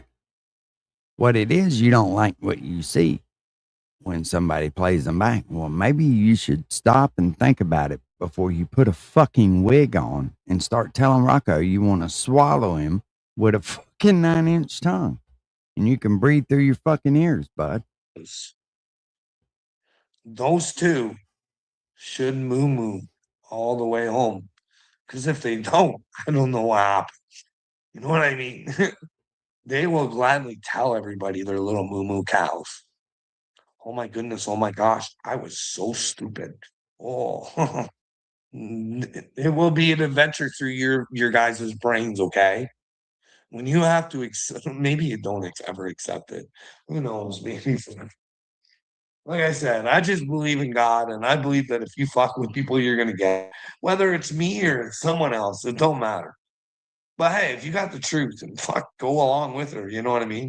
But humble yourself if you're wrong. Sometimes it takes a bit to humble yourself because you've been such a fucking jackass for so long. But yeah, found that interview a little weird. I always found the whole paving thing a problem, but I was like, hey guys, You this and looks like a cover-up. 9,000 or Something's a not right million here. other motherfuckers, Carl. And well, if it was a Mossadian thing, they do amazing things with gear. I've heard they can take out people with fucking pagers. You know what I mean? They've got some fucking tech that we don't even know about. Again, who knows, right? This too shall pass. Pete Hegseth invokes Charlie Kirk Act. That's dirty, eh? Could you imagine using Charlie Kirk to justify your fucking the war that he had no interest in? Good job, Pete. Doesn't matter. I don't know. I don't know if there's a certain amount. If you can keep continuously getting karma, or if there's just a threshold ending point, or you can just keep building a bigger and better hell for yourself. I don't know. But if I was Pete Hegseth, I'd fucking stop while I was ahead. You know what I mean? Before his little soul has to leave his body and God has to give it direction because he don't get to choose. He don't choose. If you didn't choose the real God on earth, there, fucking piggy hex that. What happens when you leaves your body, buddy? You don't want to go through the hellfire you put your people through. I'm telling you that right now. You do not. You do not, bud. You do not. You do not. And whoever Epstein your fucking military and my military and all the militaries that got Epstein, I will fight for you guys, and No, I he will only find out if take you were Epstein. I want he justice. don't want to read them Bible verses. If it ain't in red, he's not interested in it. For all the Epstein victims. You know what I mean? I mean, maybe Epstein wasn't around, but it sure was his fucking dream. Yeah, Carl. Epstein shit was very horrible. It should have never fucking happened. But the fact that it happened in 2004 and then now today, everybody seems to be worried about it. To me, it just seems a little late when something could have been fucking done about it. Job 316. Yeah, get one. No doubt. No doubt. He could open the doors, anything. But he's so selfish, he just wants to do what Carl wants to do. He don't give a fuck about nobody else when he should be leading his family. And he's lost control of that. But yet he'll point his little crusty fucking finger at you. It's just wild, man. To fill the world with Epstein. Can you imagine? You got a real fucking ego problem when you need to be the fucking thing that runs around on the world the most. Hey, but maybe. I don't know.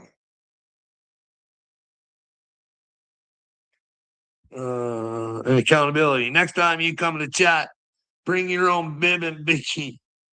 What are you doing, man? Huh? Bill Gates on overpopulation and global poverty. That was 15 years ago.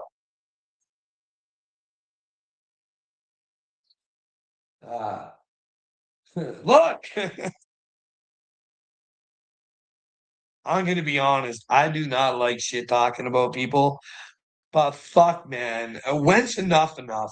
The Osbournes are going to bring Ozzy back to life. That you don't really want.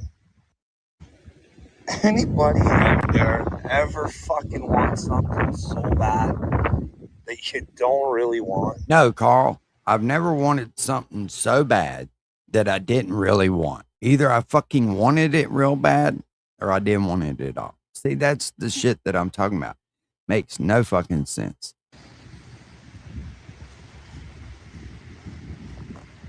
Oh, fuck. These videos, man, I feel like I want to puke my guts out. I hate doing these stupid things. Do you? I'm fucking tired. I like to watch him freak out. I'm sorry, y'all. It's a pleasure, man. I'm fucking so tired. We'll just get to the freak out. Just the good part. Those are the stories. A piece out of my you get your fucking stories from, but maybe your mother feeds them to you because she kind of corroborates the same kind of stories. But here's the deal, fuck knobs. Fuck knobs. You recorded on a 911 call. Your lips, your words saying I never ever fucking touched you. Then you take a piece out of my police report where I say I go to move and brush up against her arm, and then she says, "Don't fucking touch me," and I move the back off. No, you shoved She likes that to lady. say, and I moved her with my arm. Turns into a fucking push. Those are the stories that go around. The Not victim, me the being victim in this mother. punched in the fucking face repeatedly. And no one fucking gives a flying fuck about that, do they? No one. Not my fucking neighbors who fucking hear this woman fucking chase me around the fucking. Can you see Carl getting beat up by Joe? And he's looking over at the neighbor like, hey, help me. Please throw me a lifeline. House making me fucking agree with her when I can't go against the fucking truth. Because she's a fucking narcissist who fucking is mentally insane, who put me in the fucking hospital based on violence and suicide. I show my doctor lies that she says about him. Then she assaults me, and the motherfucker puts me back in based on her after she had already been put to jail for fucking breaking her fucking bullshit fucking thing. And then I gotta then they take her away, and because she's a woman, and her heart's going pitter-patter, because mine never did every fucking time I went to the fucking mental hospital, but she's going to jail where she has to pay for her fucking mistakes. But no, they take her to the hospital. And then when everything calms down, they put her back in the house with the fucking victim. I told he is the There's victim. already an order saying that she's not supposed to communicate. But that same night, what happens after the cops bring her back to my house? 'Cause you won't She shut doesn't the go fuck up. downstairs like she's ordered to. She comes upstairs What's and up, fucking redneck? berates me. I fucking record her without her seeing. Huh? Who does that? Who records people without them seeing? Oh, that's right. Johnny Gobbles. So it doesn't have her face on it. The cops get called again. I go to show them the video and they said, if it don't have her face, we're not doing anything. And I was like, are you fucking kidding? Do you not know that that's her voice? Do you think that anybody else was in the fucking house? Do you think that that fucking video's not time-lapsed? And they still left her in the fucking house to fucking, oh man, I gotta go. Damn Hey, puppy. That puppy ruined it for us. He'd have went on for hours if that puppy wouldn't have came up there.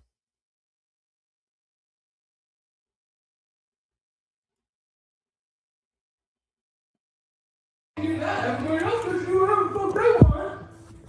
This is all you fucking do. 24 hours a day. This is all you fucking do. Joe. It's been literally a month.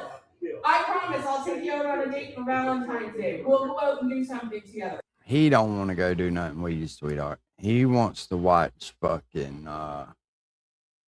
YouTube videos.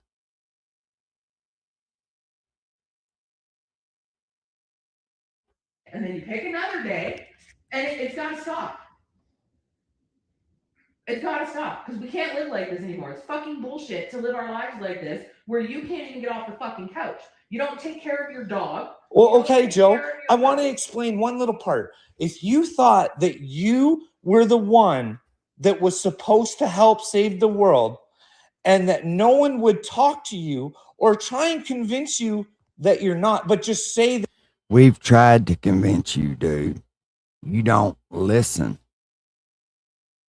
You don't listen. You don't want to fucking hear it. You want to be specialer and mightier than thou. And I'm sorry, but it's just not the way it fucking works in the real world. For all you fans, and you'll answer all the fucking questions you ever had for them. Just like, what the fuck, man? Like, hey, go make a buck, I guess. Fucking, but then again, they are a bunch of wankers. I think they're the wanker family. I do. I gotta tell the truth. I'm so sick of them. I am so sick of them. Jack coming out and saying, oh, you entertainers, you have no right to your opinions and blah, blah, blah. Don't say a thing. And sometimes I know it's on purpose and it's to fucking trigger people, but to say people don't have a right to their fucking opinions and just keep them to yourselves and just Well, wait a minute now. When we give you our opinion of what you're doing, we're going to hell. And we don't have no right. We're trying to destroy you. entertain us like little puppets like you're supposed to. Don't show us who you really are. Entertain us. Damn, Mama's Meanwhile, already Jack and his sister and hell, that fucking shit his all the way mom, back here, boy. what were they the whole time? Right there on display, selling themselves to the public. This is what they were doing. They had a whole show about who they were. I was never a big fan of it. I tried to watch it. It's not like I liked Ozzy's music, and I hope he went. I hope he found himself and went to heaven. But he went through some shit to get there. If he did, like he was a woman beater, he was doing some gross shit. He was like a beater, and he just like. I mean, I don't know, like, but you know what I mean? Like, I just fucking, you know, like, I don't know, like, we got to be honest with ourselves, okay, guys? I know it feels good Copper to Top, say, you still in here, oh, or have that's you already loving dipped and out? that's good. If you're still in here, read the title that he's put on this. Oh shit, you can't read it when I do it like that. Yeah, you can up here. What will you choose for your will? And What a we're all fucking coming movie. together under God, but fuck 6ix9ine's really getting on my last fucking nerve. Like, I'll show you guys. I saved the fucking video because I'm like, what kind of soldier of God would be fucking like? I get it, he's having a baby and he was getting some gifts with fucking this. I'm not even showing it. It's just, it's so fucking stupid. I'm so tired of this version of I God smell that bacon. these fucking entertaining fucking nimwits give you guys.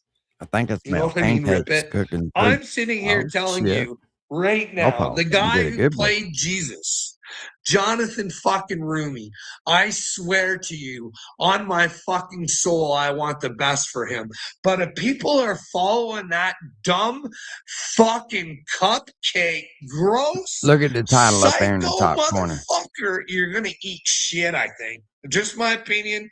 You can take that road of Jesus if you want and never be accountable for anything in your whole fucking life, and you can just fucking feel good about yourself, okay? Or you can pick up your fucking cross and know what's I'm important. gonna tell you, if we wouldn't have started showcasing this dude so much, he would still be on here dancing around in a fucking wig.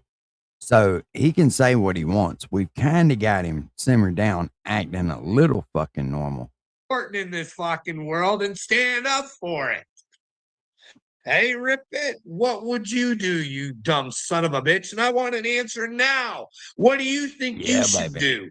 Do you I can think there's smell it, problems in the world? Do you think we should stand up and ask the questions and see if Carl, how stupid are you to not realize the shit that you are bitching about, you are doing the exact same thing. The exact same thing. there are problems? Because I might be wrong. There might be no fucking problem. No problems at all. Little suicidal tendencies for you, you know what I mean? Kenneth Copeland. Don't get into suicidal tendencies there, my friend. Even though they got a good song for you. Send me your money. Hey, could you imagine? I'm telling all the humanoids out there all around the fucking world. If you think you're buying your way to heaven because your preacher's telling you so, you might want to ask for a Hey, refund HK, how back. you doing? Or say, hey, Says the I forgive you, motherfucker. amigo. I would. Hey, Take that money says to the hell. I don't motherfucker want that will nothing. go on somebody's Christian channel, send them donations, right? He's got his little credit card in his lap. Oh, I got me one. I got me one now. Somebody that's gonna help me promote my channel. And they call you Satan and tell you to fucking leave and block you. That's pretty fucking crazy.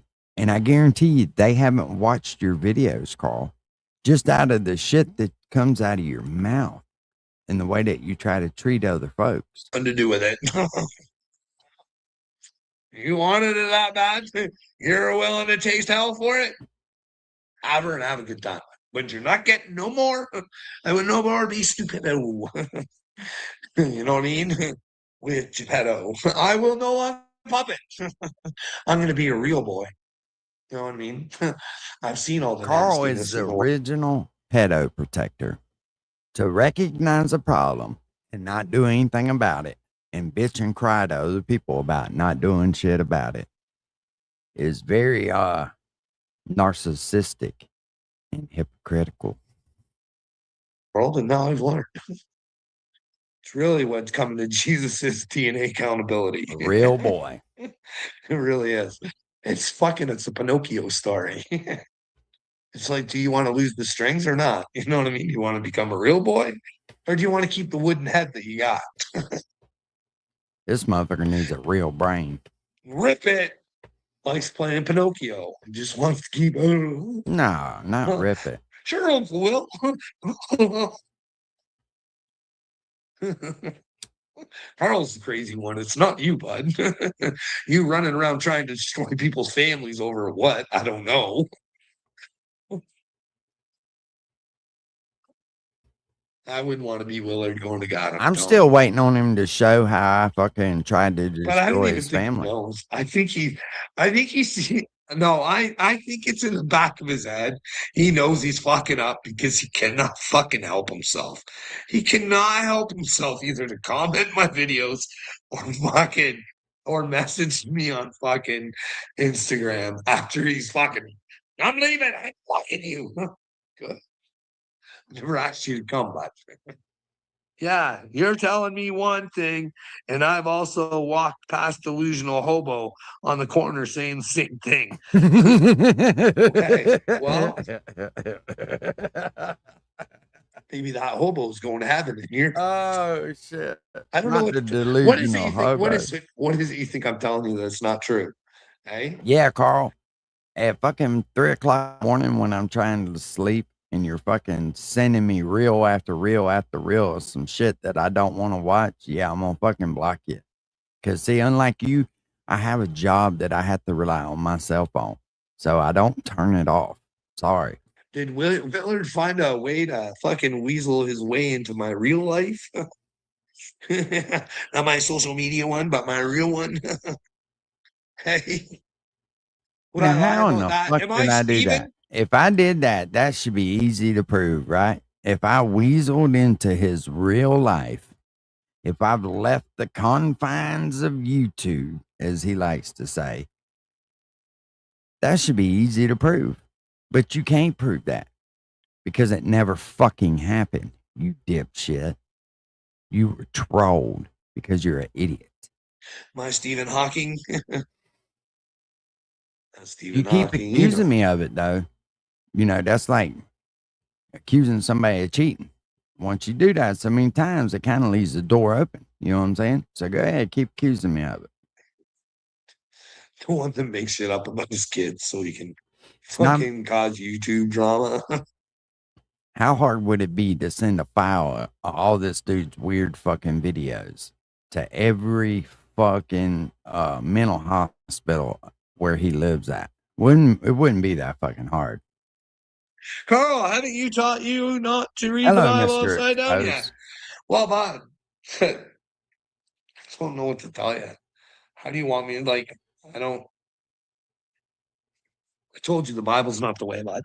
I don't think it's the way. I think the rules of the game are in there. And then the Bible The does tell you Bible the is way, not though. the way. Coming from somebody who claims to be chosen from God. Okay. I do believe that. And he tells you it's Jesus. And it also says he's the word of God. But, you know what I mean? And Jeremiah, who is fucking one of my favorites, for some reason. Shout out I to love me AD some for letting me up Jeremiah. on panel with this dude because at least now he's fucking reading the Bible. Just dropped my interview with Wiseco Sin, where we discussed and showed when Ryan called him a hitman. But Oh I should shit. learn the story better, you know what I mean? But I've been there with Jeremiah going, holy fuck. I told this, no God, please. But back to your Bible. 10 rules. Follow Jesus. and watch for these signs. But are the signs going on? The signs always going on, you know what I mean? But can evil get into the Bible? Right? Can it get into the Bible? Let's go back a stretch. Rip it. Rip it. Remember how Jesus was going to the Pharisees and he was saying, you knuckleheads, stop. Please, you're sending yourselves and everybody else to hell over a man shit. Hey? So, do you think the Council of Nicaea, these noble men of God, picked all the perfect stuff for your Bible? Hey, they were such godly men that they got it all right. They were able to rip shit out of your Bible and put together 66 books that you could enjoy and love. Hey? But hey, rip it. The way is in there. They try to dilute it and hide it, but it's there in plain sight. It's Christ, okay? And he sets the example for you. Okay? So when Christ is the way, and you are Christ in your own way. So find your way. Oh, he's to definitely Jesus just Christ using way. the copper top. Or Yeshua. He didn't even have. Yahuwah. 3 months ago, when AD let me up on it may have been a little longer than that. Don't quote me on the exact time. And AD's since taken a live down. I wish he wouldn't have, because I exposed the shit out of Carl. When I asked him on the spot, I said, okay, so read me one verse, give me one verse out of the Bible. And he drawed a blank and ran away because he couldn't. This has all been a grift to try to get famous. For some reason, he's convinced himself that he is the truth, the light, and the way. And we know what God says about that. Any false prophets and anybody that bears false prophets against him shall burn in hell. And Carl don't get that. And it's not bad enough that he does it with Daddy. He pretends to give a fuck about the kids. If he gave a fuck about the kids, he would actually be doing something to make some type of progress towards helping any child. But what he likes to revert back to is the work that his wife does by taking care of these kids, his grandkids, right? You don't get no points for that. That's family. Now, the one that's not blood, they thought were family. So they took them. And I'm not saying Carl don't love them, but man, you can't sit here and break. My grandson's in the other room right now. I take care of him all the time. I don't get no fucking reward for that. That's what I'm supposed to do. He's my fucking grandson. I mean, what the fuck is wrong with people when they start wanting to get credited for taking care of their family? I don't get it. However you want to say have it. a pineapple shoved up his rectum when he gets to hell. Would be funny if Wiltard and little me were actually the chosen ones, and you are the one being tested. You gotta. Am I gonna go to hell for wanting the truth and making lies up about me? Like I can prove. Like they've tried to say I killed my father-in-law, for crying out loud. Do you know how twisted and I said you fucking rushed his death because he was damn sure ready to get away from you. So much so he was crawling in the fucking floor with no oxygen because you didn't turn it back on. fucked up that is? Like, do you get? Old Pops was ready to get the fuck up out of Little there. me made it sound like I beat him, and all because I complained that nobody else was helping me. All I wanted to do was go outside, and I couldn't get my kid. I wanted to go for a walk, and I couldn't get one of my kids to fucking watch the grandfather because you had to fucking keep your eyes on him, or the minute you took your eyes off him, He was trying to get up out of He's there, getting out wasn't of he, his Carl? chair and didn't do too well, even with his walker. He'd fucking dangle himself some way. You know what I mean? So Pops wanted away from this motherfucker so bad that Pops got butt naked, hoping it would run Carl off. So yeah, it's frustrating. You know what I mean? Wanting to live your life, and you have given up a lot of your life to help and but you just don't see it from others. So you get frustrated, and then all of a sudden it turns into you're beating your father-in-law and all this Giving other up shit. your It's fun, life. Rip it. Ended up, I think Will. So they're saying I took him out or something. Or something. I said you talked him to death. Yes, Carl. Yes, you talked. The old man was like, God, please come and get me. Somebody get me out of this fucking funny farm. So little me and Me fucking Will either. Powered are chosen ones, and I couldn't have done this without them. In fact, I was looking at an old video. I went on my Facebook, and you know how the memories are on there? And I posted one of my YouTube videos from 3 years ago. This is from 3 years ago. And it's all about Troy Solinger, the gentleman that rocked my fucking world. Oh, how did he rock your world, Carl? Not the way Uncle Will would want me to rock my world, okay? He was my wake-up call, I guess you could say. Oh, he woke you up, didn't he? For Anyways. 4 hours. Yeah, 3 years ago, I was telling Troy, hey, Bob, what you did wasn't good. But I love you. And because I love you, you got to take ownership of this shit. But anyways, rip it. Like, this is how crazy my spiritual journey went. I fucking thought all shit. I thought what is going on? And I was like, fucking go through every scenario in my brain. I remember going to my wife.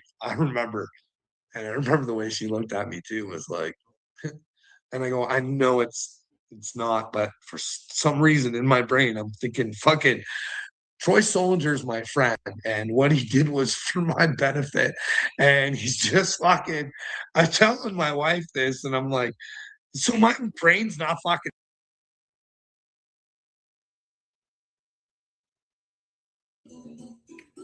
Hey everybody, it's me, all fucked up on mushrooms. Nah, you don't say. And my wife He started to say, my mother.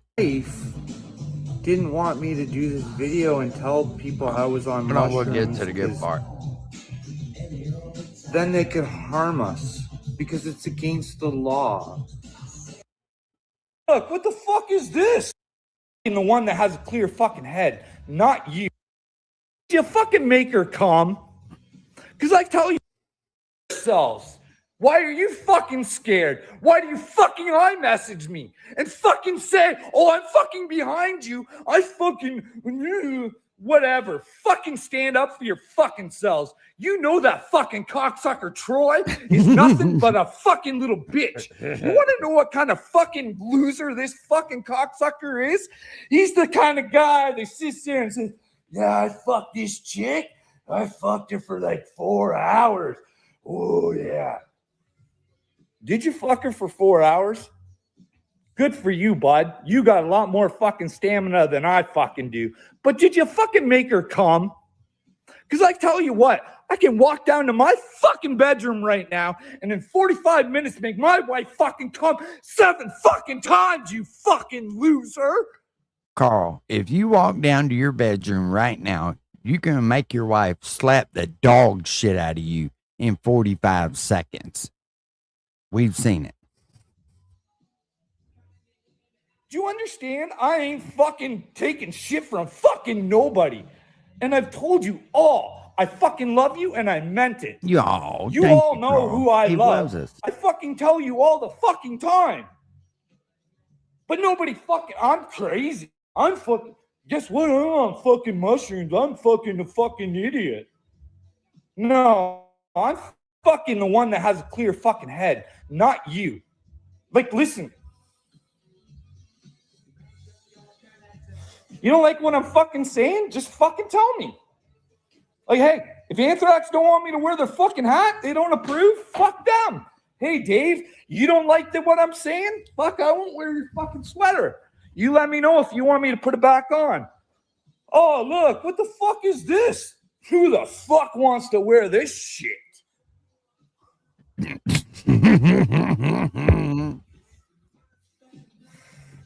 Championship Oh, look at this rounds, fucking baby. body, Troy. Look at it. Look at it. Huh, motherfucker?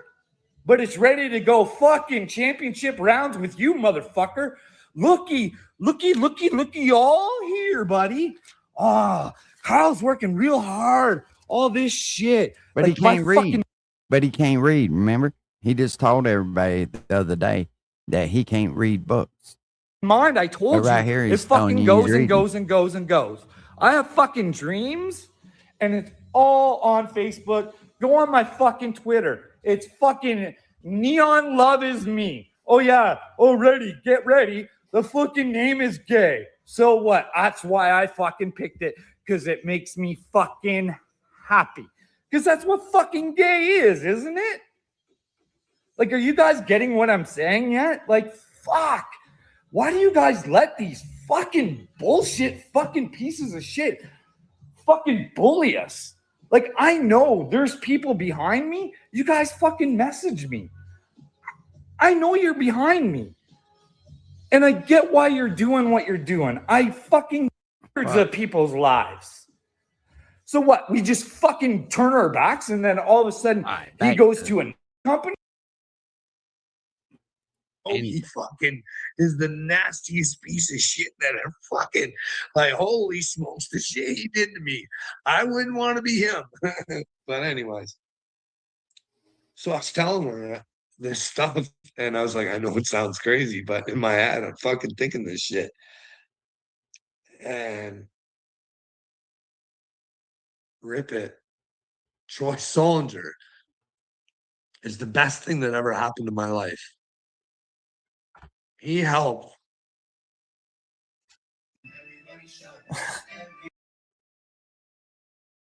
I don't know about everybody else. I was just thinking about my awakening. This motherfucker looks cracked up. Mine has been so whacked out. Like, they could make a movie out of this. You know why? Because I documented all of it. Oh, that motherfucker there. He's gonna say whatever. I don't even pay no attention to that dude ripping. How you doing? So Troy Solinger is to blame or to be blessed. And I like to bless Troy with his own stupidity so he can figure it out and get out of it. You know what I mean? Because he is my best friend. He did shit for me you can't fucking purchase.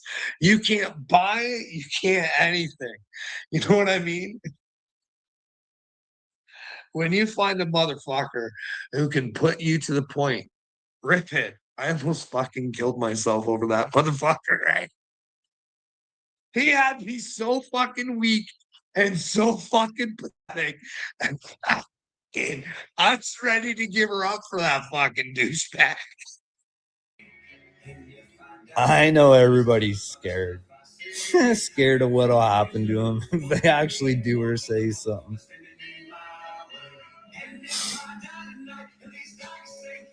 I'm scared. You have no idea what I've done in the past few months and what they could say about me. But the problem is, I can justify it.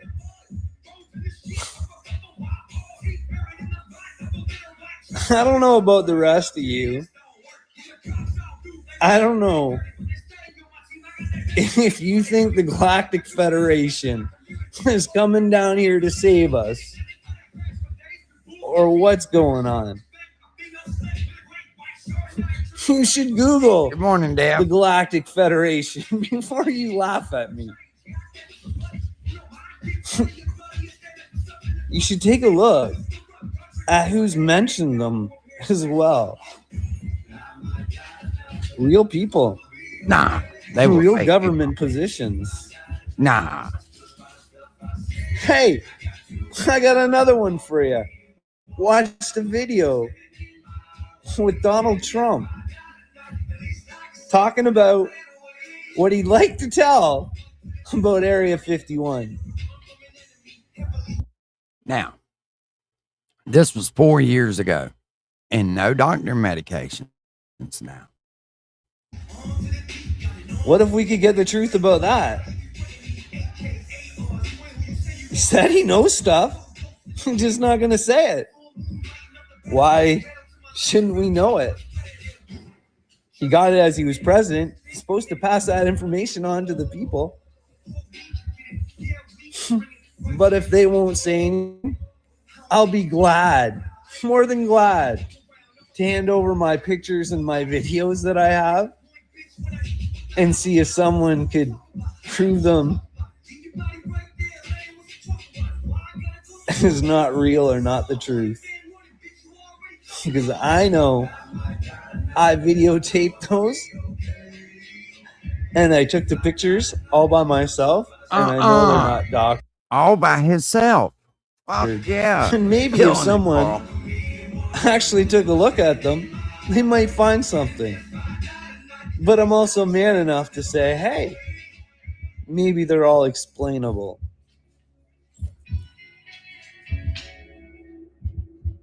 We're not always right. Why are we taught to say, think? Just because we said something doesn't mean it's... We have to hold to it. I don't know. I'm not scared. No, these videos ain't weird. They're fucking completely normal. You can just click on any of them.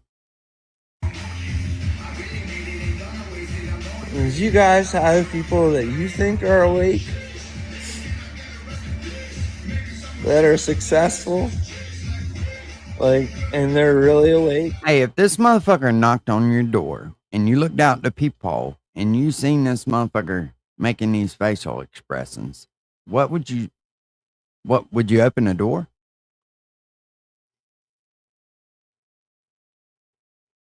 Oh, you ain't even got to put no sound to it.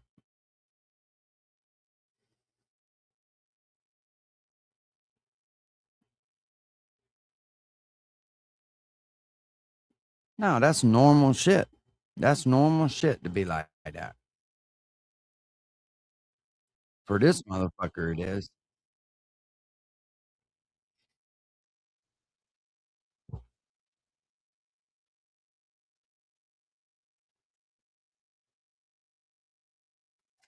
Up and puff and blow your house now.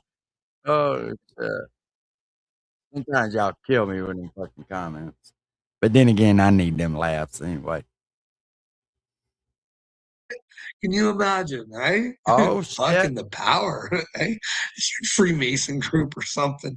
Am I for my secrets and I'm willing to share? And then that motherfucker got me hospitalized for violence and suicide.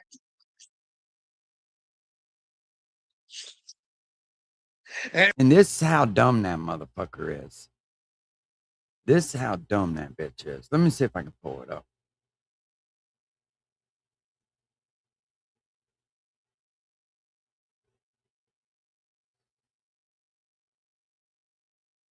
I think this is it.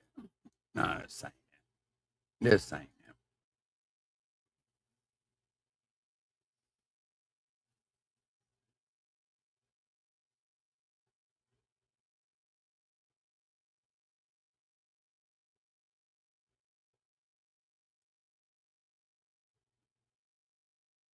He fucking I'll get to pay literally for what I've tells done. you. Will gets to pay for who he is. And my fucking brain.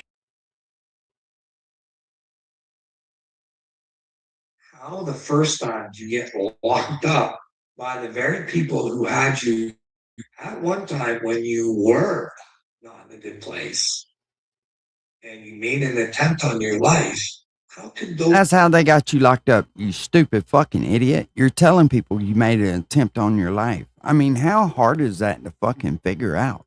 people be the ones to put you in the hospital for violence and suicide without any evidence Oh, rip it. other than what was on Facebook and on text. Look at that idiotic smirk on his One face. step forward and 20 steps back. Sometimes I think this fool is smoking crack. That'll be a lovely little lullaby for you to fucking sing yourself to sleep with there, Pumpkin. Because I don't know what part you think is funny. I really don't. I'm confused there. You been confused. Listen, bud, I was to a point in my life where I was making an attempt on my life. It was real. I know what people go through. It's fucking traumatic. You fucking hate yourself. You can't even fathom. How do you not know this, you fucking retarded motherfucker? There are people out there fucking hurting so bad they would take their own fucking lives. So I took it upon myself because I made the attempt and I got foiled by my cat. Okay, as weird as that fucking sounds. It took a couple days because nobody still knew that I had that in my fucking brain. You know what I mean? So I took a couple days and I said, hey, Carl, do you want to ask for help and try one more fucking time to want to be alive, Willard? Do you know what that's like, you dumb motherfucker? Do you know what it's like to live inside of a brain that doesn't want to be here because someone tried to fucking destroy you, Willard?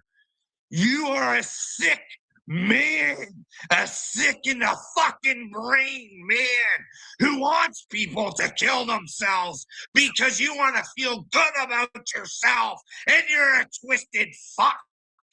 You're sick in the fucking head, bud. But it gets worse than that. So you go and you ask for help and you get what you fucking need. This is what I need this morning, Carl. I'm not even gonna lie. Hate and fucking stupidity. And it is fucking everywhere. But he thinks they fucking know everything and they will destroy you if they think you're fucking wrong. They won't take a look at what you're doing because today Carl gets a special time out today. Yay, I get to leave the house and I get to justify my fucking existence to be around fucking children. William Swanson, you get to go to God, you motherfucker. You sick little fucking pedophile protecting motherfucker. You get to go to God wanting to fucking destroy me, you little bitch. You get that? You get to do that. Stay the fuck off my phone, you little bitch. Stop trying to contact me. Stop You want to try to call Carl? Fuck, man. You get to go to God with this shit. Yeah, Fucking retard. I've been out here for fucking years fighting for the fucking children and myself. I want myself better too. But that can fucking, you can't do that. You can't ask for help around here because every time you fucking do, someone wants to smash you because Good they morning, might find Carla. out they're the I know reason you're you watching. need fucking help. And they Answer don't the know phone. that they need help because they're sick in the fucking head. And they just fucking, I hate this fucking place. I'm gonna try. I fucking hate her. I fucking hate this fucking. See what you fucking filthy, dirty, disgusting fucking humans, you vile motherfuckers do to each other. You want to destroy me and make it so I can't be around children? Guess what, Swanson? You get your fucking wish, motherfucker. Because I'd rather die than give up God. I'd rather die than pump fucking chemicals into myself. And it's an extreme possibility because I sat there in a fucking of a phone, not even a courtroom, where people can fucking see, fucking understand what the fuck's going on. And I gotta justify my right to not have lithium put into my fucking brain because I get excited. Because I don't like children getting hurt. I don't like the fact that you fucking retards think it's okay to have men and women's sports. I don't think it's okay for you fucking retards to think it's okay to fucking mutilate children. I'm allowed to think this shit, you fucking losers. Fuck, man, I hate this fucking world. And you cocksuckers are going to find out about God. And if you aren't in the truth, you will pay. You will pay. Hey, what if you do pay? You get pedal protecting little jerk offs. What if you have to pay for eternity because you can't get your fucking brains together? You can't get outside of what you've been fucking taught, what you've been told. You sit there and tell everybody, there's nothing we can do, Carl. What makes you think you can do it? Because I got God, motherfucker. Well, evidently I'm doing something. I'm doing something. I got you up here acting like a complete fucking idiot, telling everybody I'm trying to get your And I kids ain't a taken away. useless fucking loser like you fucking retreads. I will stand for the fucking children. But then again, there's a time where you gotta fucking stop and you gotta think about yourself. You gotta say, how much fucking pain do I have to fucking go Ooh, through not just that I'm going through the pain. Ooh, to fucking exist with God? Carl, that's probably a bed sore on your ass from sitting in that chair. I mean, if I had to guess, I'm not a fucking doctor. I've told you this before. Doing nothing wrong with these fucking videos. Nothing. I'm asking people where the fuck I'm wrong. And I can't get nothing back. Like simple little things like show me where your fucking president, your fucking ex-president wants the paperwork to be a fucking American. Because that should be embarrassing to you fucking people. You can't find that information. That should be, you should be able to embarrass me. You should be able to say, you've been going on about this for fucking ever, Carl. You got fucking problems. Look, then I don't have to carry it anymore. Because I'm not like you fucking people. I let go of lies and stupidity.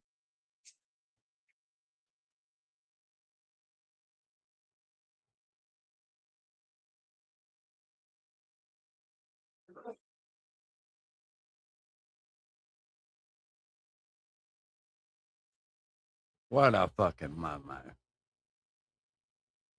You don't know my pain, Chucky Diddles.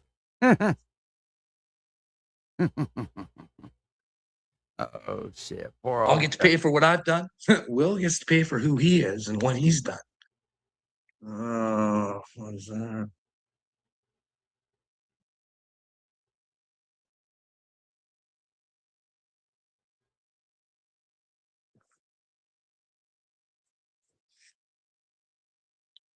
Yeah, why would you tag little me in this video?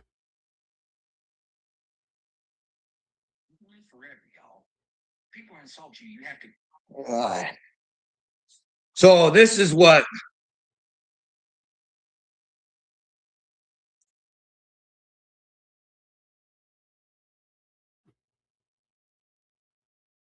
Who's Derek Preston? So Tennessee Accountability writes in here comments. Carl demands comments of his own instead of God's 10 commandments. So was he trying to troll the motherfucker at that time?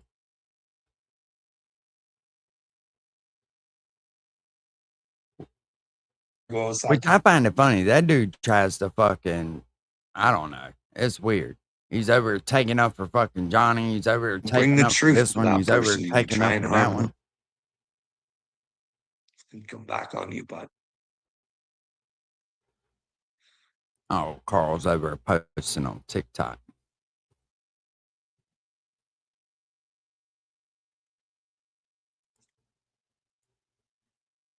Follow the fucking law of the fucking psychotic motherfuckers who are trying to destroy people's mental health because we don't agree with what the fuck they're doing and what they're saying. The fuck who are trying to destroy. And those cops are gonna go to fucking hell. Fucking a man that doesn't deserve to be fucked with because the cop already told him. He knew that this guy didn't sound dangerous or anything like that. The cop didn't have fuck, man.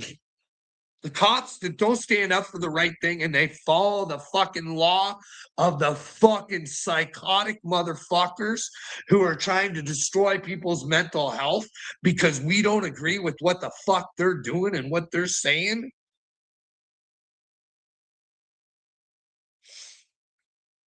Is it probably a skit, Carl? No, it's not I lived it. I lived that. Oh, I heard him. Not in that way. Not where they pulled me over in my car and said, hey. I'll be right back. I'm fixing to put me some coffee on. Listen, y'all keep an eye on Carla. Don't let him get too far away from that cat. These police have no idea how they're hurting people mentally. They have no idea what they're doing. And I'm not saying they don't get calls for people who are whacked out and they are being violent and they're dangerous and they're threatening and they're doing all this shit. I've seen it. I've seen it where somebody goes into the hospital because they threaten to take themselves out. They threaten to take the police force out with them. And they get sedated when they get to the hospital, and then they get sent home the very next day. That would be documented too. It's documented. I know it sounds absolute bullshit that I would say something like that, but it's not. And I have the recordings of me asking my doctor because he knows both situations. And I was like, someone like that, not Dean, fuck it. But you guys want to take my fucking break from because what? I was asking uncomfortable questions, or I was saying I wanted an investigation, and well, we'd have to holy fuck. I guess you guys don't know because you don't have to go through it. You have no idea how they're mentally destroying people who are waking up.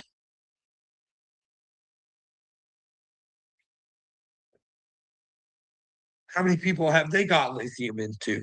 Just because they were waking up. How many fucking brains have they fucking destroyed over their fucking ignorance and stupidity? And I still got to have that over my head. Every fucking day I got to worry.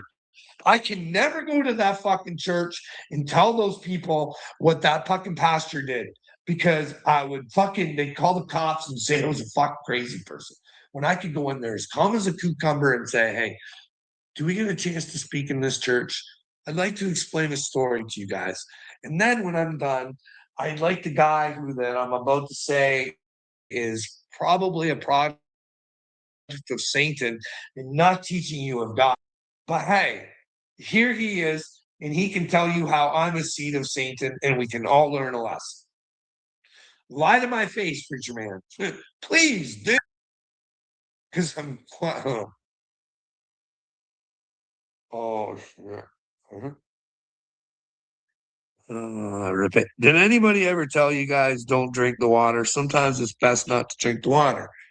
Well, but yeah, I've been complaining about this for a long time. Fluoride in the water. It's probably fucking part of your problem. You know what I mean? I don't know what to tell you, man. No, don't give a fuck who tells me what. I'm going to do what I want and feel sorry for the MFers trying to force me to obey. Well,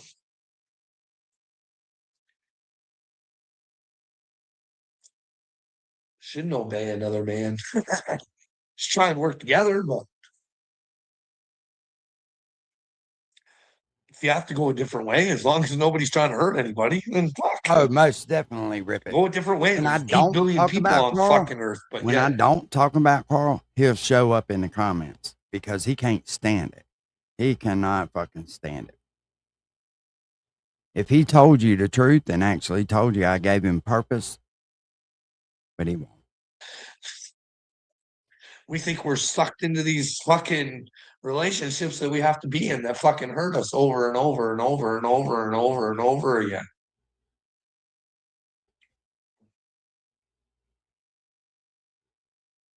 Like I said, I thank Troy Solinger from the bottom of my heart. It made me realize who I was. Like I had to take a look at myself too. Realize the fuck, man, you're not the fucking man you think you are, bud. You fucked up a lot because you didn't stand up for the right shit. No doubt. You got to risk it for the biscuit. Got to risk it for the truth. I didn't want to risk it because I thought I could lose my family. And I thought, no way. No. No, Carl, you're wrong. You're thinking wrong. Don't. Don't ask. It can't be. And he'd ask, and how dare you? What kind of you? I hope he figures it out. But I remember one time in happier times. just watching him, he's too far fucking gone. Because I've given up on trying to talk to her about this kind of stuff. But which is unfortunate because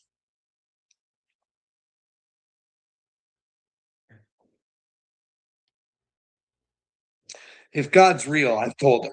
I've always said, hey, Joe, if God's real, where do you think that puts our relationship? Like, I'm willing to hold her out until I can I can prove that, well, what I've been doing is for God. And if I have to come to the realizations that I'm crazy and I have to say sorry to you, then fuck, I got to be that man. But what do you think happened? It's been so, it's been this long. If you were something of God, you would have done something by now. And I'm just like, I know it is taking forever. Oh shit. Rip it. I went as far I used to think as blocking it where nobody could tag me to keep this motherfucker from trying to tag me. And he thought the shit was funny. I tried to explain to him he didn't want that kind of attention from me because I ain't nobody to start with, right? And I realize that. But I will fuck with you from here on out. I don't know. I feel bad for Carl sometimes, but I mean, sometimes I'm just like, dude, just fucking get over it already. You're not doing shit. I was ready, but How's somebody who claims to I be would've this cracked under the smart pressure. not realize he's not doing a fucking thing? Of He's just facing jerking what I himself think I off have to because he face. wants to hear himself talk. But then again, I shouldn't have to face it alone.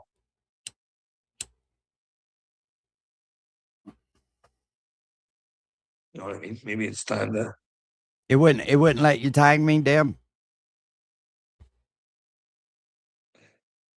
shoot my shot.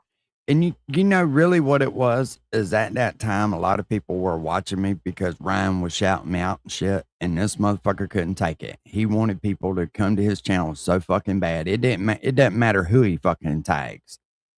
He's learned a bad habit about tagging people. Is what he's learned. It's like a dog that shits in a fucking house.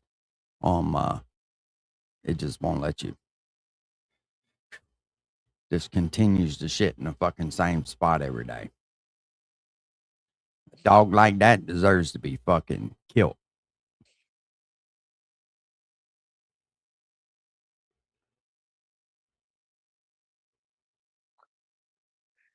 Who knows?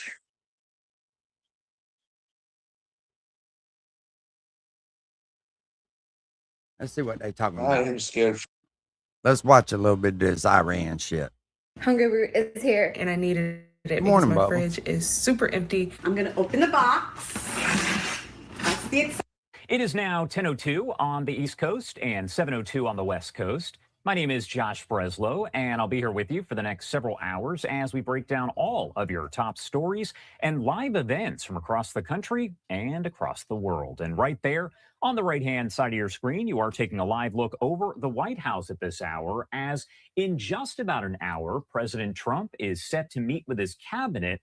And he says the U.S. is closing in on a deal with Iran that would reopen the Strait of Hormuz and end the ongoing conflict. Now, the president has said there would be a cabinet summit at Camp David, but then, due to weather, he announced it would instead take place at the White House. Again, that is set to start 11 a.m. Eastern time, so we will bring that to you here in full on Live Now from Fox. All of that coming as we are following some breaking news involving the situation between the U.S. and Iran. A lengthy post coming in here from Phil Stewart over at Reuters, as he says Iran state TV said Tehran had obtained a draft of an initial unofficial framework for a memorandum of understanding with the United States on ending their conflict. Under the What a framework, fucking Iran 22 would show. restore commercial shipping through the Strait of Hormuz to pre-war levels within a month, while the U.S. would withdraw military forces from Iran's vicinity and lift a naval blockade.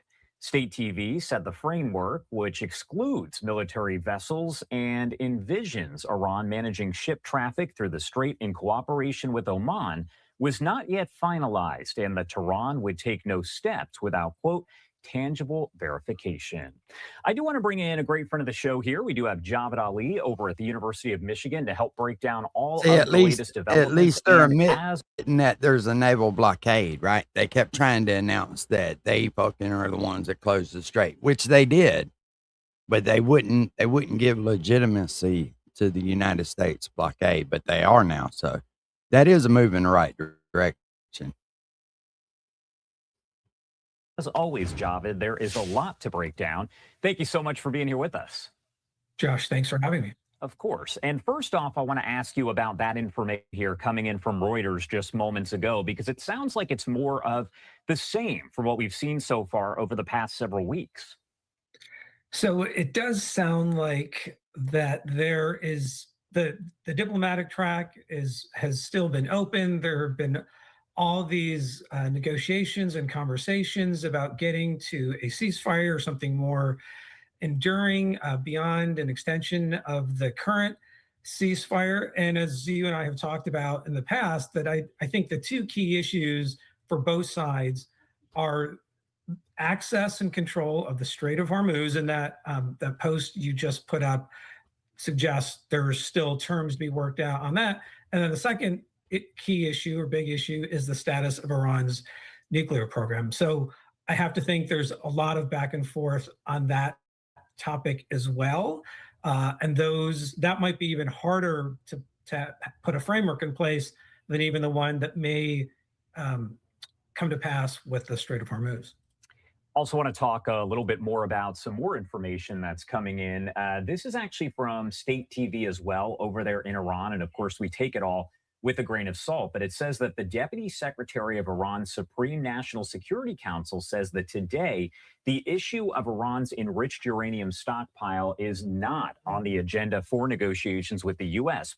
But as you and I have said before, that is a big sticking point. So I have to imagine that there is at least a little discussion that's taking place with whatever deal is talked about between the U.S. and Iran at any given point.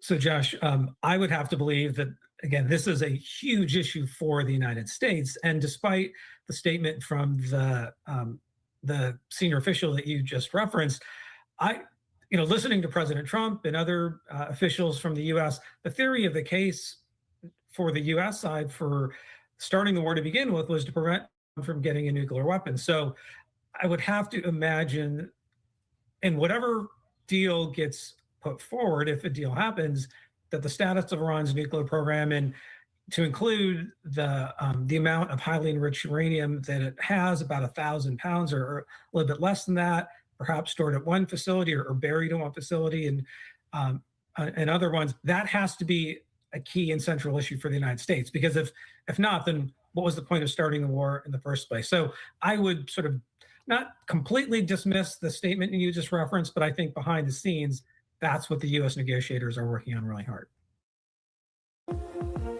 Your favorite sports are on YouTube. Catch every action-packed moment. And what I want to do is pop this up as well, because this is all coming in at this hour, which of course we brought to you right off the top of the hour. But Fox News posting just in, Iranian State TV has published what it claims is a new draft proposal for peace with the U.S., and it reportedly still clashes with several major American red lines. The proposal allegedly includes demands tied to Iran's nuclear program and future enforcement measures, while also calling for $20 billion in frozen funds to be released as part of the deal.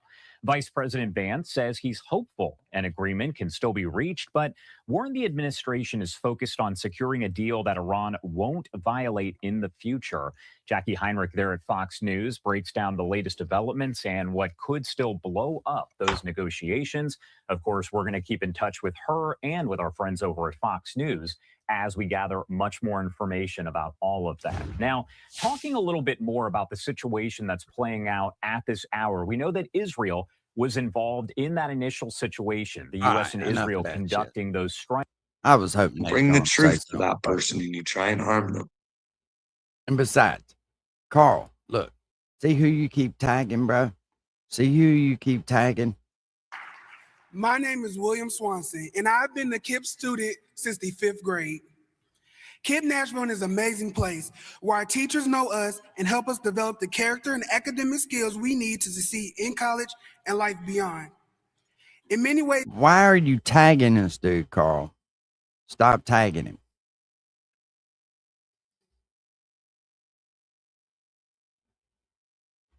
William don't want nothing to do with you.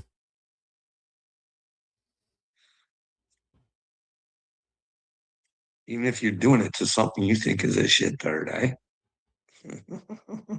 Imagine just thinking that you type it out and it's fact. No doubt, Devin. I look for Russian-Ukraine war to expand next. Bro, it's getting pretty fucking weird, you are man. under the assumption that because What do you think about that hypersonic rocket? Copper top. I mean, how hard would it be to put nuclear warheads on it and send it over there? That thing looked fucking wicked, man. I'm sure you've seen it.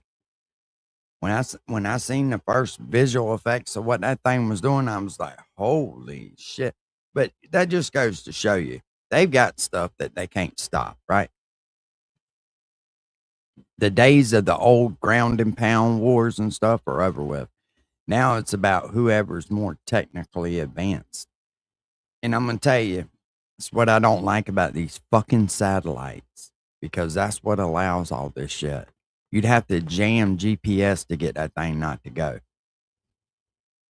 And I don't know if it's so fast, even jamming GPS would stop. you type that claim and oh, it's fact. Oh, hell, how we get way back here? No, we don't. That's some motherfucker telling Donald Trump to go ahead and spend our fucking tax money because they Our want us broke, tax just money. like they want you broke, you dumb son of a bitch. What the fuck do you want a dome for, you dummy? Like, fuck, I thought he was the Prince of Peace. I thought he was going to bring peace around the world. Instead, he's bringing fucking a dome for your protection, eh? It's always for your protection. Here's your dome. Oh, shit. That way you never get your own dome. I can imagine what that dome probably can do to your brains. You know what I mean? It's probably got fucking 10G hooked up into it. Hey? Copper Top, are you close to any 6G? Is 6G out yet? Because you guys are going to be the leaders in 6G. And I don't like what 5G's done to the people's brains. What do you think 6G is going to do? It's fucking scary, bro. Hey, bud? There's like conspiracies out there that the shots and it's the 6G and I'm doomed. Go ahead, take me out. Okay. 5G cooked your brain, Carl. Well, no, bud, I don't think it has. I think I got my brain. You're the one protecting the fucking pedophiles. You're the one that is your president a narcissist. And should he be operating a country if he's a narcissist? That's something else that gets me, right? Because we won't track these people down, right? We won't look into them and track them down. That makes us pedophile protectors. Well, this dude sits back and will not do any research on them whatsoever. So under your own logic, Carl, you are a pedophile protector. You are exactly bitching about what you are in your mind. It's been crazy. And yeah, you got some points, but you're talking about points that other people found and presented to you on YouTube. You're not saving the world that way, but it can't be healthy to be in this fucking delusional loop you're in. You're in a delusional loop that you think you're actually serving a purpose. You would serve more of a purpose sweeping a fucking sidewalk off in front of your house nonstop 24 hours a day. You would accomplish more. If God's really put it on your heart to do something, you probably ought to get out there and do it. But I'm not judging you for, I mean, I guess I am in a way. but you forced that judgment on you is what you've done. And when people don't pay you no attention, you get fucking pissy, boy. You get pissy. You be all up in a motherfucker's comments, sending reels, and it's just weird. And then cry when a motherfucker fucks with you. Do you want a He wants to narcissist? trap everybody to hell. Does he like to play He's a king? 10 Would he like Ghostbuster. it if you guys treated him the way that Kim Jong-un's people treat Kim Jong-un?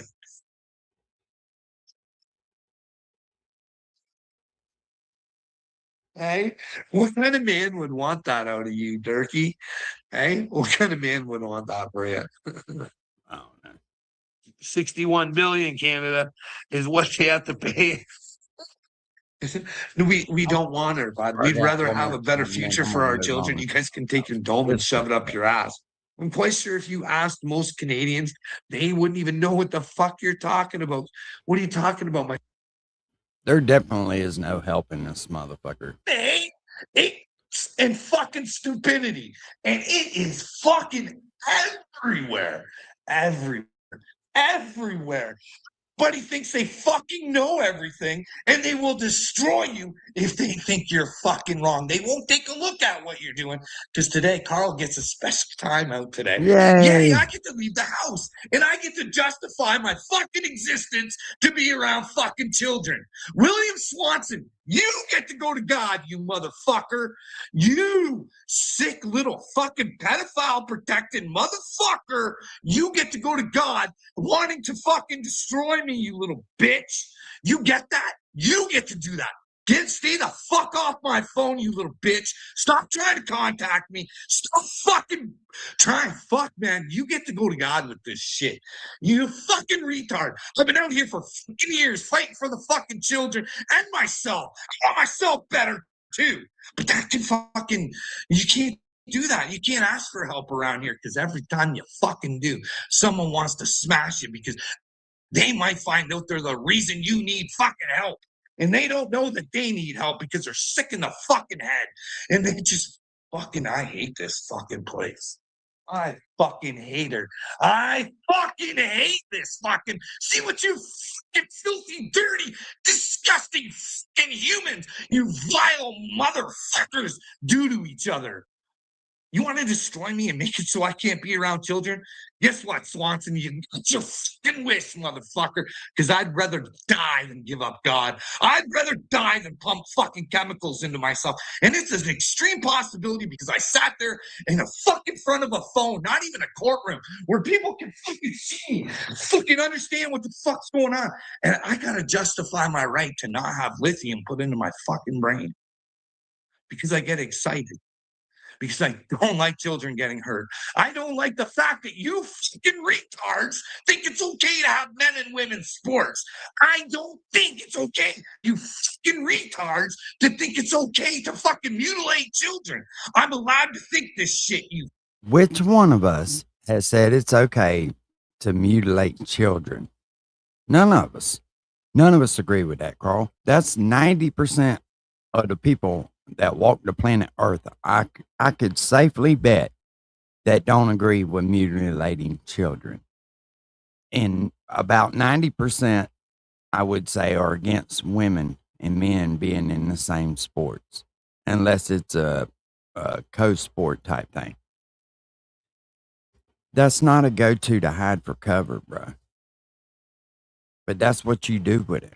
Anytime somebody tries to nail you down, that's your escape route. That's what you holler. All right, enough of this faggot for today, because he definitely ain't gonna do shit. Bring the truth to that person and you try and harm them. Get off my screen, you fucking weirdo. I'm tired of even hearing your voice. Your wife ought to fucking buy you a roll of duct tape for Christmas. You're definitely fucking shot the fuck out.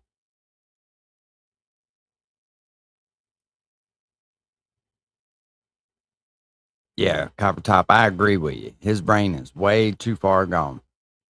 And if he really gave a fuck, he'd be doing something besides just crying on the fucking internet every day.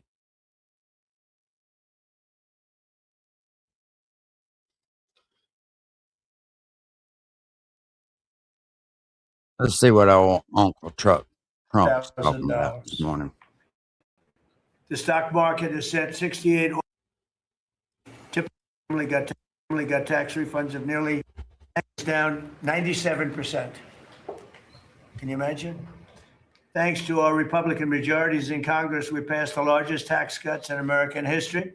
All Democrats voted against the tax cuts, putting more money in Americans' pockets. This year, the typical family got tax refunds of nearly almost close to $5,000.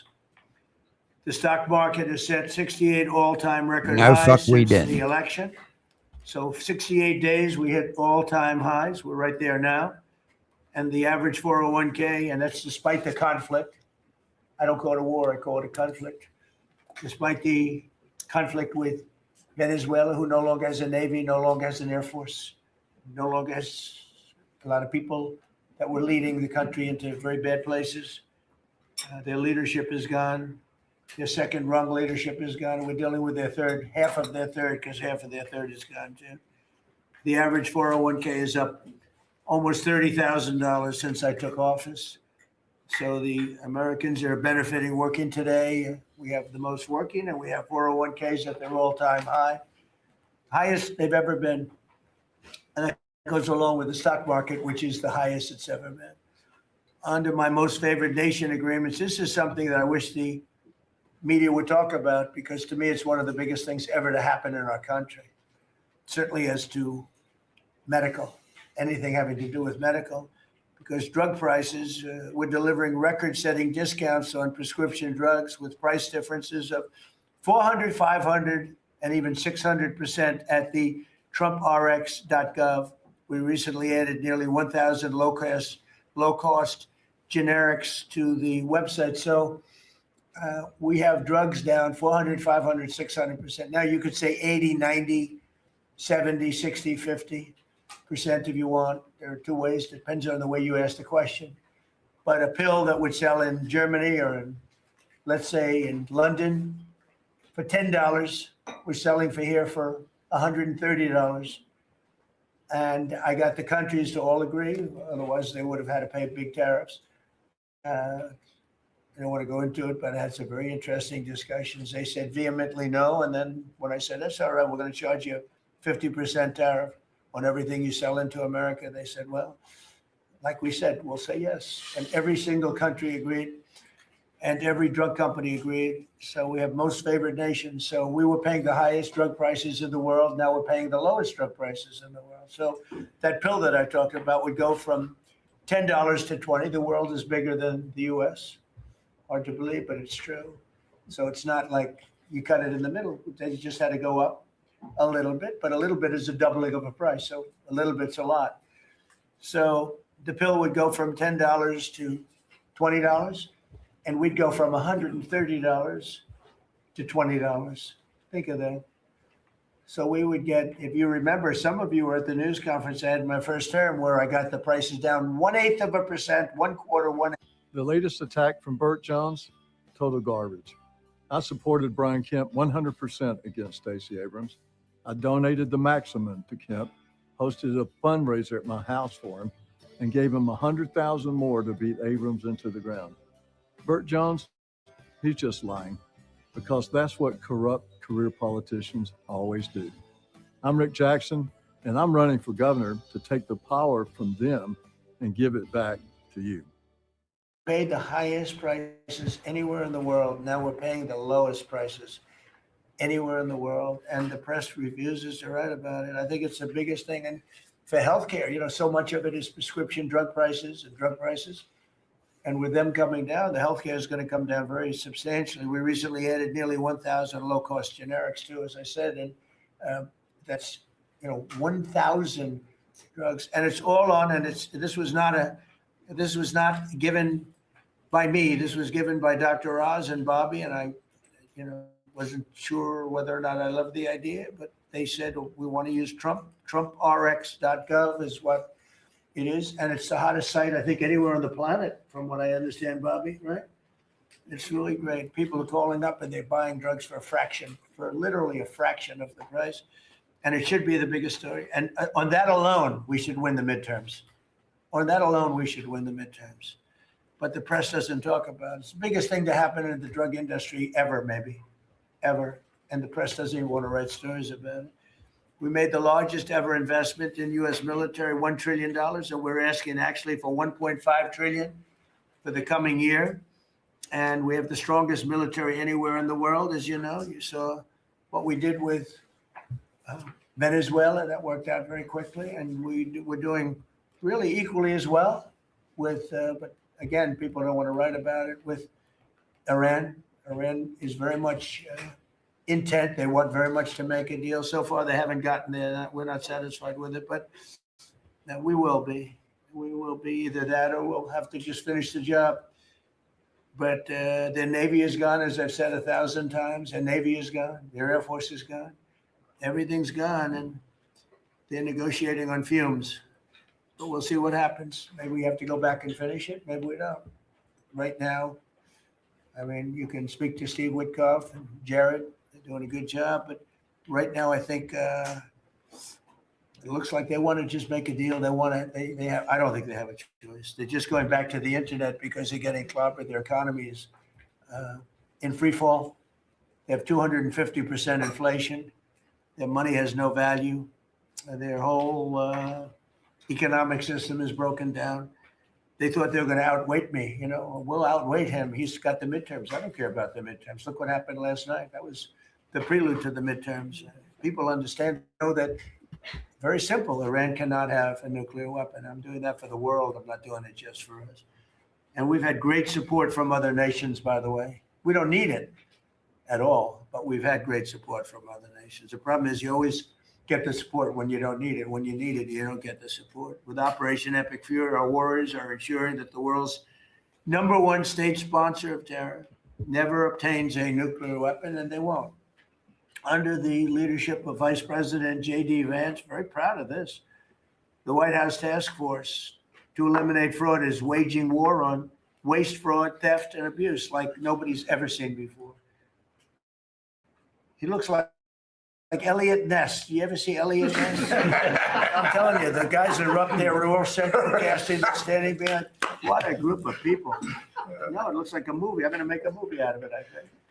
And they're finding billions and billions and billions of dollars. And I just said, he said, you haven't seen anything yet. Just said that. And, you know, Vita's really great. We'll have a balanced budget without having to do anything. This is the kind of money they stole.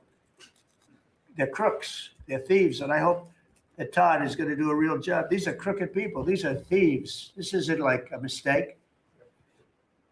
Just talking about one person, he got hundreds of thousands, millions of dollars for securing one man, for taking care of one elderly man.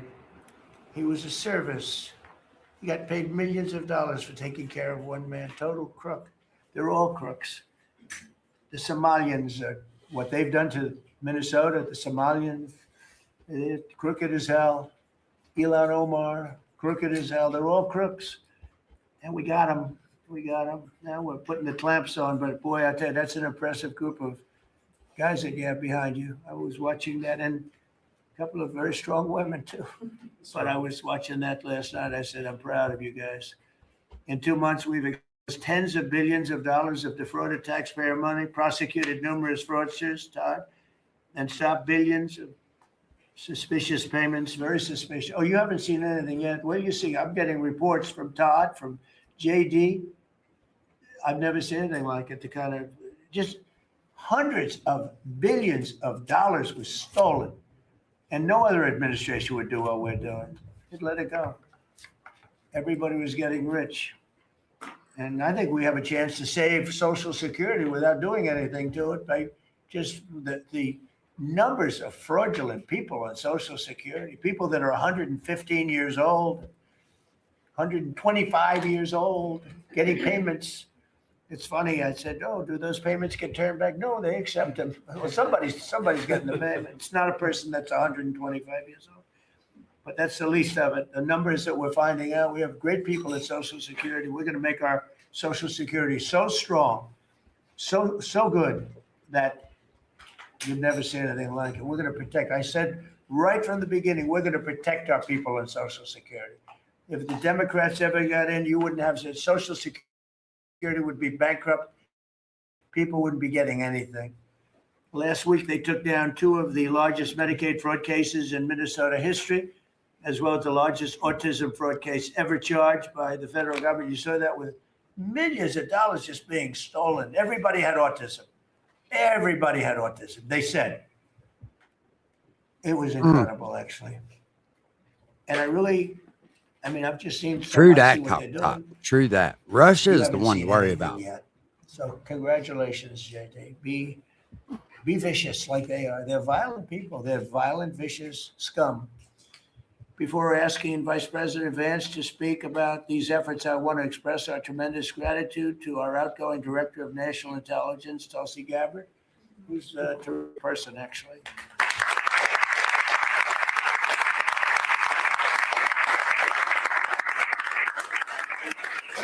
Come up with some findings that were pretty good. And Tulsi's worked tirelessly to restore trust and focus on the intelligence and with the intelligence community. They all respected her.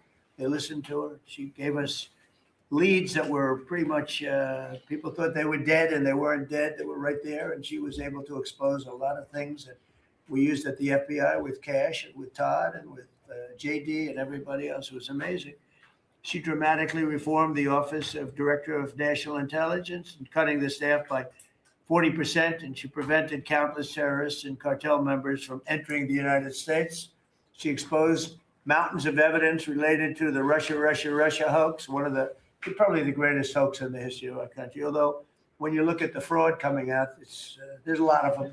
I mean, honestly, there's a lot of them. But the Russia hoax, a great hoax, a very dangerous hoax too, and revoked security clearances of officials involved, and she declassified numerous historic documents. And they're really far public advanced, interest, too. including related to the JFK and RFK assassinations, which everybody wanted to see. And we're now releasing a lot of things having to do with space. It's people are very interested in it.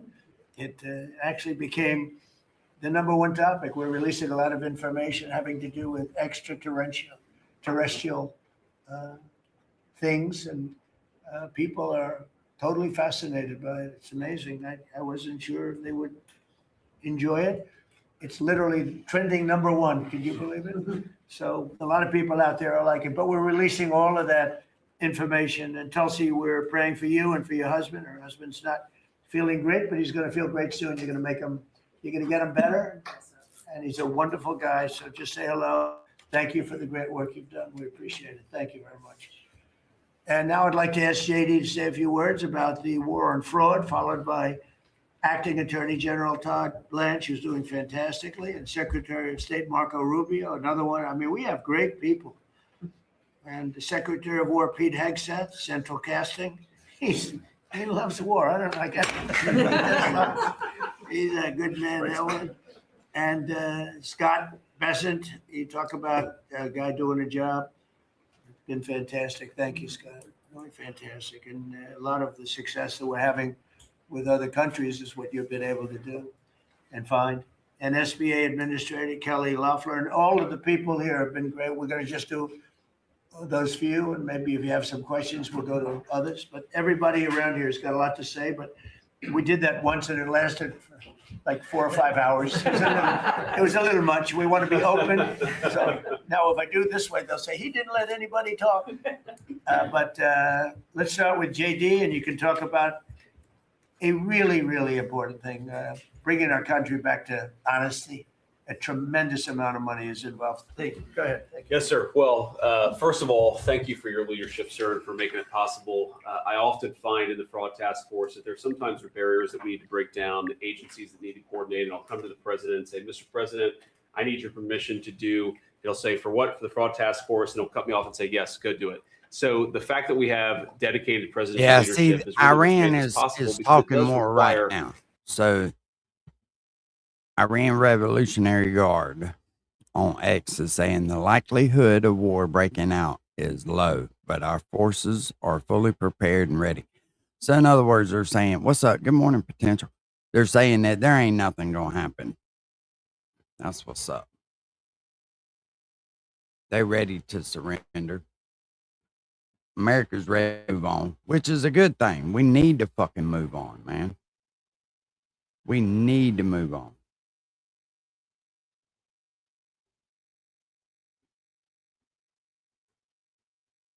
Was it after that? That's when you started pageants, or when did that come about? So the pageant world to me is something that it was an interesting season of life. It was nothing that I was ever groomed for. It was nothing that was ever on my radar. I wanted to play professional basketball. Tomboy. That was my thing. I remember getting something in the mail when I had come home from school one summer, and it was like, hey, you should compete at Miss Arizona USA. Someone nominated you. And I was like, I don't know who would nominate me for that, but okay. So the pageant world for me was something that was not a form of narcissism. It was more along the terms of being a steward for my state, especially as it hit our 100th year celebration. Yeah, that's not right. That's not true. Erica has been involved in pageants from the very beginning. Her mother is definitely the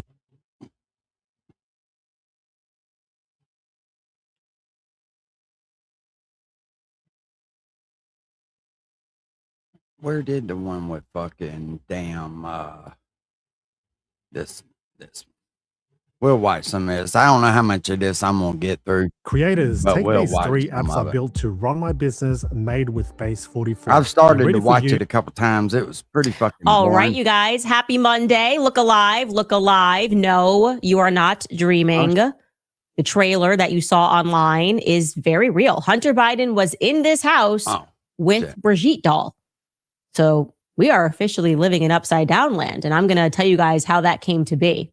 A plus, Turning Point USA made another, a little blunder. In my view, the move they made over the weekend is basically just a confirmation that the video of Charlie Kirk appointing Erica Kirk as the CEO is fiction. It probably exists, but it's likely AI, according to me and people with brain cells. We feel like we've seen enough, okay? And on that note, Paramount's not so tactical. Their resident PR doofus, the #1 defender of Erica Kirk on the web, it turns out that he scored a payout from the Department of Defense in September, the same month that Charlie Kirk died. That's interesting, right? And people rightfully have some questions about that. Welcome back to Candace. Or Candace. He exposed where y'all were lying.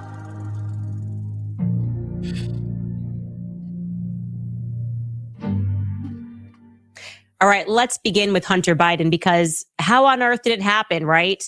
You woke up this morning, you expected a lot of things to go down. Mondays are typically the worst. I mean, but you did not expect Hunter Biden and Candace Owens. You did not expect that collision of human beings. And that is what is circulating online. Take a listen to our trailer.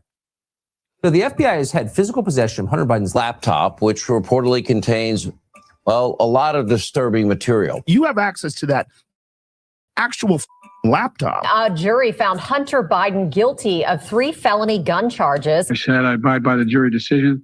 I will do that, and I will not pardon him. Oopsies. He lied. He pardoned a crackhead. Hunter Biden. Welcome to the Candace Owens Show. I've heard you call me a crackhead many times, and the truth of the matter is I was a crackhead. The quote-unquote laptop, which, by the way, you know what the laptop proved? That you were a crackhead. There you go. My marriage fell apart, and it just started a really, really dark cycle. My brother calling me and saying, this has got to stop. And it forced me into a choice. And the choice was, do I get out of bed and live, or do I die? Oh, God. DC is corrupt. Politics is this corrupt. dude But had it something's so changed. fucking hard. And it's not left or right. The DC elite of the left, they crushed my dad because he was never part of that club. He was never part of the Epstein class. You know one thing he didn't do? He didn't greenlight to turn Gaza into a Trump golf course, with the maitre d' being Jared Kushner. War in Iran that they started, that every president before him was pressured by the Israelis. And I do think there was something about the Charlie Kirk assassination that everyone just sort of looked up. They're the people that Charlie Kirk made. The level of disloyalty or fear, I don't know what it is. And the criticism of you for asking the questions for someone who was like a brother to you, it's like, what the F are you talking about? I listen to you and I go, right on. The Acts of John. There is a thing that Christ says, you must learn to suffer as I do in order to be able not to suffer. And that is the greatest lesson of everything. Get excited, you guys. It is real. It is not AI. It happened. or He wanted rigged, to take right. Brigitte Dahl. I said, you can't take Brigitte Dahl. I would say that stranger things have happened, but maybe they actually haven't. Maybe they actually have. Maybe this is the strangest thing that's ever happened. And I don't want to give anything away. I can say confidently that in regards to this show, I think it will be one of top 2 most impactful interviews that we've ever done. And I am talking about, I would rank Phil Turney and the USS Liberty interview as number 1 most consequential. And I think the Hunter Biden interview is going to be number 2. I think you will be blown away. I can tell you how it came about. It was rather serendipitous. If you've been watching this show for a while, you know that back, I don't remember when it was, Hunter Biden gave an interview to Andrew Callahan that was kind of going viral. I watched it and I was just sort of like, that, like I wasn't expecting it, because it was refreshing in that we had been so gaslit over the last 2 years. Politicians just lying about everything. Oh, what do you mean the Epstein files? We're just talking about the Epstein files. When I saw him just owning the fact that he was a crackhead, I was like, well, there's something different. There is something different. He was going after George Clooney. He was going after his side, Jake Tapper. And I just thought, okay, he's obviously fed up and just done with politics in general and saying whatever. Anyway, I had made an effort way back then to try to get in touch. It didn't work. And a couple of weeks ago, I was at a dinner. I was speaking to somebody who I won't reveal who it was, but I was speaking to somebody at this dinner and we were just having a chat. What's the best interview you've ever done? Easy. I said, Phil Turney. What would be your number 1 interview that you would want to do? That was the question that came my way. And I said, I don't know, because I don't do too many interviews. I'm not really itching to interview anyone because I'm so bored with politics. I'm just done with politics after the Charlie Kirk assassination. And then I said, you know what? Actually, I would rank Hunter Biden up there. I would rank Hunter Biden as top 3 interviews that I would like to do. Lo and behold, that person the next day called me and said, if you want to do it, we can make it happen next week. And I had no idea that they had communication with Hunter Biden or that they knew anybody that knew him. And sure enough, we made it happen. So like I said, I don't want to give anything away. I think whatever you are guessing it's probably going to be flipped onto its head. I have no doubt that you are going to love this interview. It will drop this Thursday, and I very much look forward to all of the surrounding commentary. Wow. Look at this. 94% of people believe company culture is important to an organization's success. Hunter's making his rounds right now. Moving on. So, or as you saw in the trailer, Hunter Biden and I did in fact discuss Charlie Kirk. Because it's weird. You didn't need Hunter Biden to tell you that it's weird. Everyone left and right all across the world knows it's weird. But Turning Point USA has a lot of money and they have a lot of power. And what happened over the weekend finally put Erica Kirk within a context that I can understand. Erica Kirk is the COVID vaccine. Okay, no one can debate this. I'm right. It's a fact. She has been introduced to the public with the exact same PR scripts, the exact same emotion, with the exact same global institutional governance and backing. Erica Kirk is the COVID vaccine, and we're now on the 4th booster. So that's 4th booster is like when everybody knows that they're lying and they know that it's corrupt. And still, they're just going to keep attempting to force it upon the population, not just on the adults, but now on the kids, right? Club America is for high schoolers, and that's coming too. You're going to take her too. And just like COVID in the beginning, there was a global emergency, right? People were fearful. Charlie Kirk died and the world felt uncertain. I didn't know who to look to. We're looking for some sort of an authority. People wanted to do their part and believe that they could come together. We wanted to believe the news media that we were all in this together and experiencing this pain of losing Charlie Kirk. What's up, Nick? Suddenly a star is born. Instant stardom, a la Dr. Fauci. But this time we've got Erica Kirk being foisted upon the public. And then things got weird. And they got weird pretty quickly, right? This is like nurses are doing TikTok dances, and we don't really know why. Erica starts making the evil eyes, and we're unsure. We're all in this together, turned into Turning Point is my family. People had questions about how quickly this was being rolled out, the vaccine. Erica Kirk, like really? Erica Kirk is going to be appointed the CEO and chairman this soon, a couple of days after. Doesn't she need time to grieve? Should maybe take a beat, go home, be with her kids, right? Now, all of a sudden, they drop the influencers. Your feed is being filled with influencers, celebrities, politicians telling you to roll up your sleeves and take the Erica. Just take it. Take the Erica. You got Nicki Minaj. You got JD Vance up there lecturing you. You got President Trump. You've got Ben Shapiro. Take the Erica, dopes. But something in your gut is saying, this feels wrong. This feels too fast. You get a sense like they already had Erica ready somehow. Like she was already in the chamber before Charlie even passed. Right? You're starting to look at this. This picture just doesn't pass the gut check. Now the government is starting to get a little desperate. They see there's this fracture in trust. They've got a lot of money behind this thing. They're bringing in large corporations now, and they're offering you Krispy Kreme donuts. You guys remember that? Krispy Kreme donuts for free if you get the vaccine. Free beer, free marijuana joints. This is all real. These headlines. Free Super Bowl tickets. White Castle's dessert on a stick. That's weird. That one's White Castle invites all to celebrate their vaccines with complimentary dessert on a stick. Is White Castle doing dessert? It's going to be free. Sam Adams is giving you free beer. NFL, everybody's getting involved now if you accept the vaccine. Turning Point USA is now paying their chapter leaders to stay on board because everybody wants to quit. Suddenly, we're realizing that we're being targeted. And you're thinking, is this vaccine going to kill us all? Because it's safe and effective is now suddenly she's a grieving widow. We hear it over and over and over again. Everyone keeps saying it, but it doesn't ring true. And they got the journalists, the government, the military, the Zionists, they're all in cahoots again.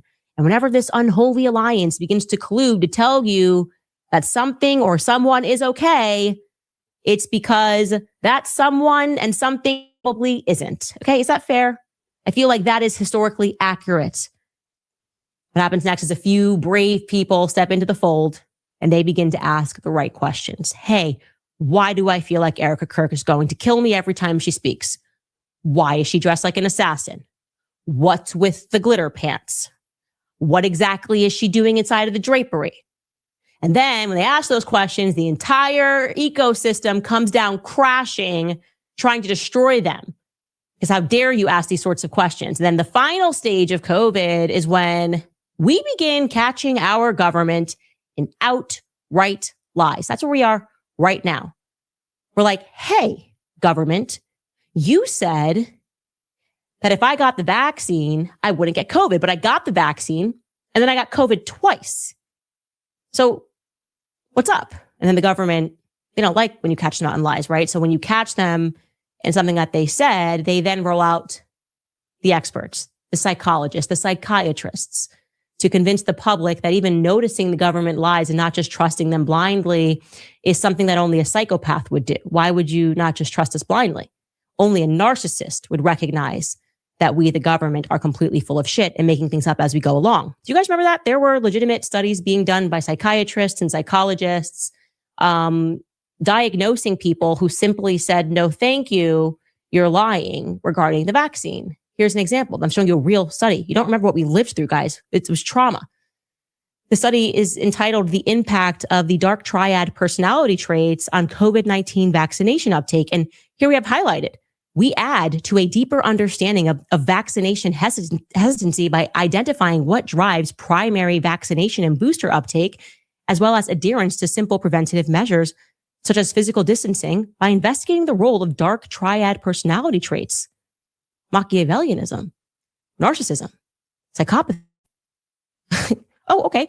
Specifically, individuals scoring high in psychopathy are associated with a lower likelihood of having received primary immunization. Guys, you're a psycho. If you question us, you're just a psycho. Again, this is exactly where we are at in the Erica Kirk story. We're asking to see evidence, noticing they have told us lies, and we're now getting diagnosed.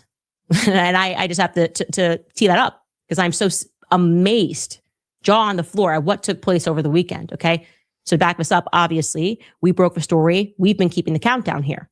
As soon as I realized something was not right with this video, right? Erica Kirk carefully described to Megyn Kelly, right? She sat down with Megyn Kelly, talked about how Charlie Kirk, look at the tears in her eye, through many tears. She saw this video 3 weeks before he died. Charlie Kirk was in Aspen with some donors. And he said, if anything ever happens to me, if I die in 3 weeks, make Erica, my wife, the CEO and chairman of the company, right? We broke the story that video is likely not authentic. People with direct knowledge tell me that, yes, certainly a question was asked, but the answer which Charlie gave was simply that he trusted his lieutenants at the company to figure things out in the event of his absence. His mind just was not there. So this would imply that Turning Point USA used AI tools to add a sentence that Charlie never said, handing the reins of his company over to his wife. That was what that would have accomplished, right? Well, the scandal is now growing because after 46 long days and long nights of us asking Turning Point USA, specifically of us asking Blakey Neff to just release the footage, very easy ask, by the way. Remember, they already released the audio. It was them. They told the story. They released the audio. No one said, hey, make that your walkout music, Erica. We want some audio of Charlie naming you the CEO. You released the audio, so it's not exactly a major ask to simply release the video component alongside with it, right? But no, 46 days, here we are. And they're feeling the pressure. So we're not going to let up on this. This is huge, right? This could be, if we are correct and this was AI and they thought through this, we could be looking at a motive. Plain and simple. We at least would understand how positively deranged his wife is. Plain and simple. So what do? They instead decided the next right step was to show the footage exclusively via a private screening, a secret private screening to some journalists over at the Daily Mail. And this journalist, Charlie Spearing, look, no, I think she's not calling him out for anything. He probably just tried to verify the video, but he wrote an article. It says exclusive bombshell secret video of Charlie Kirk naming his true Turning Point successor days before the assassination. And so people thought the video must have been embedded in here. Of course it was not. The article is behind a paywall. People were upset they paid because they thought that we were going to see this video. What they actually got was essentially the claim that the scandal could now be put to rest because just trust the journalists have seen the footage. They describe how the journalists had seen the footage. Did they go on to receive a link and onto Zoom and have Turning Point show them on a screen? Was it actually sent to them in a separate file? Did they fly out to Arizona for this screening? No, we don't get any information. Just trust the journalists. The quotations from this article are truly exceptional, okay? Because the first point they deliver, and you can kind of see this laced in between, is why does it even matter? And this isn't coming from Charlie. This is coming from, he's speaking to donors, people around Turning Point USA, the pastors that we trust the least, who are running Turning Point USA Faith. And we're like, oh my God, Charlie said it so many times. It doesn't even matter if the video exists. This is a direct quote from that article. Several Turning Point allies feel that too much attention has been focused on the video from Aspen and said it was always clear to them that Charlie had intended for Erica to lead the organization in his absence. One board member who wished to remain anonymous confirmed to the Daily Mail, but he was personally involved with the personal, financial, and estate planning with the couple after they were married. And during those discussions, they made clear that if anything should happen to Kirk, his wife would be responsible for the organization that he had founded. Quote, Erica knows more about Charlie's feelings and emotions and where he wanted to bring Turning Point than anybody else out there, the board member said. The board already knew what the plan was because they talked about it with Charlie. Everybody knew. Okay, end quote. So it was just an open secret, you guys. But for whatever reason, Charlie, who was a literal boy genius, did not think to simply put this in his corporate will. He had one, Turning Point USA. They had a corporate will. And that is what wills are for. What you will to happen after you pass.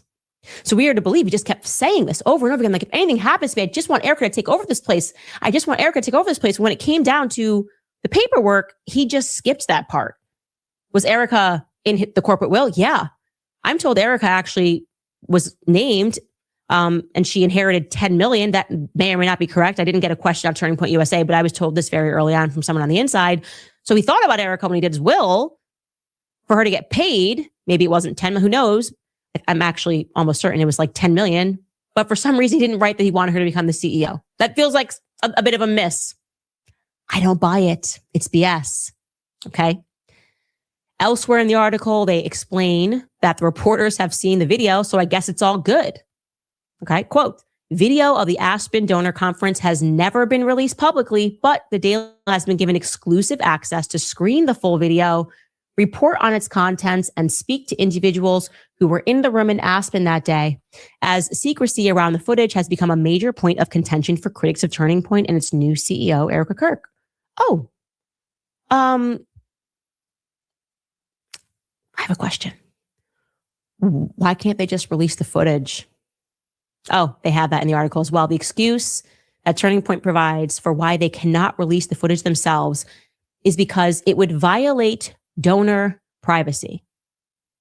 It reads, quote, while the public release of the video would prove Owens's suggestions of a fraud to be false, some of the organization believe good faith efforts would be rejected and the video would be weaponized. And on top of those concerns, the donor who asked the succession question does not want her question and identity revealed to the public. Sources within the organization told the Daily Mail. I lost $50,000 because I didn't buy a domain Why name. is she My so advice, worried about head to Wix Erica and grab running yours Turning now. It's quick and it. We've all heard. How's your Charlie fourth say that, booster, but guys? In a woman's place is that Not hitting the same, is it? When they say get the fourth booster, you're like, I don't want to, I feel like you're lying to me. So you can, apparently Turning Point USA can cut the clip for Erica to walk out to, and we don't hear the donor in it, but they can't do that. They don't know how to do that. They don't know how to cut a clip so that we can just see Charlie answering the question. We're to believe that they don't know how to edit videos at all. It's literally what Turning Point does. That's the whole point of all of his speaking events and going on campuses. You're telling me they can't just black out the face of a donor and cut out the question? This is the reason that they're not going to release it. Now they're concerned. Good faith question. I'm not asking you for good faith. I'm not the one who told you to roll out the sad story to Megyn Kelly and then to have it be her walkout music as she accepted the glory of taking his role at AmFest. That wasn't me. That's your terrible PR ideas. And you're just getting clocked on it left and right because information, people are working together and people have come to me both within and outside of the organization. We now know that you were meeting with a Hollywood AI company. What a free market organization would be doing, meeting with a Hollywood AI posthumous company. We make videos posthumously. It kind of makes you think back, by the way. Do you remember when Erica, when she was on the Charlie Kirk radio show the first time back? And she was like, we have 10 years of footage that nobody's seen. She actually said speeches that nobody's seen. My producer pointed out how stupid that is. How could there be speeches that nobody's seen? Was Charlie just like giving speeches in the mirror at home? You have speeches that nobody, what 10 years worth of, how is that possible? Were they planning on releasing some footage that was being created by like Hollywood companies that specialize in IA? Look, I'm not going to say anything bad about Charlie Spearing, the author of the piece. I'm sure he's a nice guy who is also just in no manner or way equipped to understand and assess whether or not what he is looking at is AI. Because AI can be uncanny. We all know this. You can go on the internet and you can see AI videos of me and people believe that they're real. I have a French channel. You guys know how bad my French is. It's terrible. Go to my French channel. It's perfect. I speak French better than a French person. And I have to, I can't even actually think through what they were expecting the response to this article to be. Like people were going to go, oh, okay, that's it. We trust the experts. No, as you can imagine, this appeal to non-existent journalistic authority immediately backfired badly, bigly, because like I said, the literal trust the experts narrative has collapsed. Here are just some of the tweets of people reacting to this article and this video. This person responding to Blake Neff, why are you all acting like this is a sex tape or something? You released the audio. Why not the video? It's so odd. BTW, you lost the whole we don't owe you anything line when you enlisted a Daily Mail reporter to help dispel questions. You can't have it both ways. Another tweet, Erica posted a video of her kissing Charlie's dead hands, but this video crowning her the CEO is private? Shut up. Like, so true. Thank you, Courtney. You are correct. Last one. The reason nobody believes this video exists is because it would have been played right after Erica posting the video of her hanging over Charlie's dead body. Again, you guys don't get to play private now. I mean, you guys were just ringing Charlie for every single red cent you could have. We had tents up. He died under that tent. You want a selfie? That'll be $5, please. Thank you. Freedom shirts. He died in that shirt. Would you like a Freedom t-shirt? That'll be $50, please. Thank you. Merch, hats, sales, numbers. Now all of a sudden it's, well, this is private. We introduced it, but this is private. And so what happens now? Well, every time you just get caught in a lie, diagnose away, right? I called out Blake Neff. He writes this long tweet thinking that this was the booyah boy Blake over here. I like that. Booyah Blake. And it's never a booyah. It's never, ever a booyah when it comes to Blake. It's just, you're going to get booed, Blake.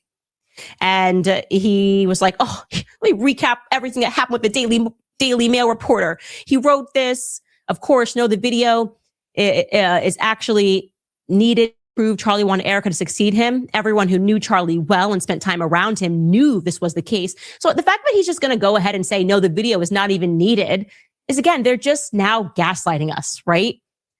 And then he says, Candace is now screaming that the video must be made using AI, exactly as I said she would. Candace has publicly accused the Mail of lying about contacting her. So he posted a screen grab. That was actually a mix-up. My PR just never forwarded the email. And like I said, I'm happy to have a conversation with the Daily Mail reporter. But again, he's always looking for a booyah. There's not one. Instead, what he got was an absolute ratio. People calling him out, as I just showed you some of these tweets, being like, no one believes you, Blake. This is ridiculous. This is absolutely ridiculous. And I said, the ratio here is exceptional. Like, pay attention to what people are saying. The people have spoken, Blake, and they are not on your side. Release the video and let us be the judge of who is lying about what. And Blake said, yeah, Candace, since I'm not a malignant narcissist, I don't actually care what my ratio is as long as I'm speaking the truth rather than lies. But just to play along, quote, wide is the gate and broad is the road that leads to destruction, and many enter through it. But small is the gate and narrow is the road that leads to life, and only a few find it. Well, Blake, I'm not sure which road you think you're on, buddy, but you might want to pull over and get some directions. Are you looking to sell your house as is without paying for costly repairs, inspections, or expensive realtor fees? Then listen up. Not only will we buy your house, but we are so confident in what. Okay. I'm going to leave it at that. What should our takeaway be here? Boys and girls, our takeaway should be Hunter Biden was smoking crack, but what's Blake's Neff excuse, right? What is Blake's excuse? What is Andrew Kovats' excuse? What is Erica Kirk's excuse for this buffoonery? Because that's what it is. It is buffoonery. How much longer can this go on before they stop, right? For COVID, it took years. They finally admitted that the vaccines were not safe and effective. Is it going to be years before they acknowledge that the Grieving Widow Act has failed terribly? I don't know. We'll be right back after a quick break. All right, you guys, there's always a new health scare making headlines, and it's easy to feel overwhelmed trying to protect your health and stay ahead of it all. One thing that more people are focusing on right now is gut health, because your digestive system plays a major role in how you feel every day, from energy and focus to overall wellness. That's where Purge's Advanced Parasite Cleanse comes in as your essential line of defense. Countless chronic illnesses and diseases are all linked back to parasitic infection. Beekeepers Naturals is always stocked in our house. I especially love their Propolis throat spray. If you haven't heard of Propolis, it's this incredible natural substance that bees make to protect their hives. Think of it as nature's summer defense system, packed with antioxidants and over 300 beneficial compounds. What I love most is that it's clean and simple. There's no dyes, no harsh chemicals, and no fake sugars, just powerful ingredients that you can actually feel good about using for your family. And last year, they launched a kid-friendly version of their nasal spray with a soft, gentle mist, so kids will actually use it. Head to beekeepersnaturals.com/Candace and enter code Candace at checkout, and you'll get 20% off your order. Again, that's beekeepersnaturals.com/Candace and enter code Candace at checkout for 20% off. That's Their crazy. products are also available at Target, Whole Foods, Walmart, Amazon, CVS, and Walgreens. So I go Okay, to so this account right Operation here, Warp and Widow. this account no longer exists. What in the fuck is going on? Why is it that you can't go back? What the fuck is going on? That's what we're calling it. It's Erica Kirk. It's the vaccine. And last week we broke another huge story. Should be everywhere. It should be everywhere, but it's not, because the institution is behind this girl. But I told you that about an hour after the quote unquote shooting happened at the White House Correspondents' Dinner, this email went out, the language of the email regarding how they wanted Erica Kirk's I Want to Go Home video They say something to be stupid, and I boosted. don't know who They wanted them to go out to the Sometimes White I'll House go to their surrogates. They wanted channel to and make check sure to that see that who they are, video would be number one overnight when people woke up. They referred to Erica Kirk as So I'm their gonna go to channel. emotional asset. This was the emotional asset. A little soon. Aren't you concerned about people are alive? Are people okay? Is the White House secure? Why are we worried about PR and Erica Kirk? And so I broke this story, and a couple of interesting things happened. First and foremost, an Axios reporter by the name of Mark Caputo, tweeted this. He tweeted, quote, "The White House Military Office has no knowledge of the communications alleged in this post, and they did not authorize, draft, or publish the content in question. Any attribution to them is completely false." And then he wrote White House statement. Well, that's interesting. He then showed the alleged email he got from the White House press, and it says, It just goes to show you, right? People still try to troll with fucking fake channels and shit. Bro, nobody gives a fuck. Says he said, on background, the White House Military Office has no knowledge of the communications alleged in this post. Okay. And so immediately, right out of the gate, trying to troll. Of course, Andrew Kovats, Blakey Neff, never wanted to be left behind, and Graham Allen.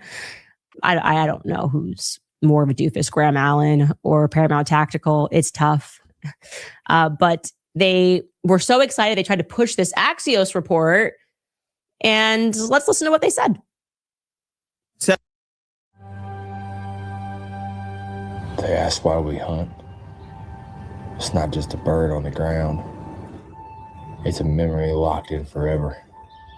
But the truth is, it's never just about the hunt. That's crazy. Anybody Tell us about it. What fuck? How in the hell? Yeah, they do well, that? What did they the do? thing I went after the most is anytime. anytime Candace has any kind of evidence of any kind, all watermarks are removed, all email names are removed. And what I love the most is So of dumb. everyone who was at the White House Correspondents' Dinner, and this is no disrespect to you or Erica Kirk in any way, but you guys were plotting and controlling the whole event, according to Candace Owens. So you've got the president there, the vice president, secretary of state, secretary of war, the whole line of succession for the presidency. But it was you guys who were running and pulling the strings to hoax this entire thing. And what I love more than anything else was Candace going on this, because this is what she does. She says something, people listen. Not very smart people listen, but people do listen. And then where's the evidence? Oh, well, the evidence, something happened and now we don't have it.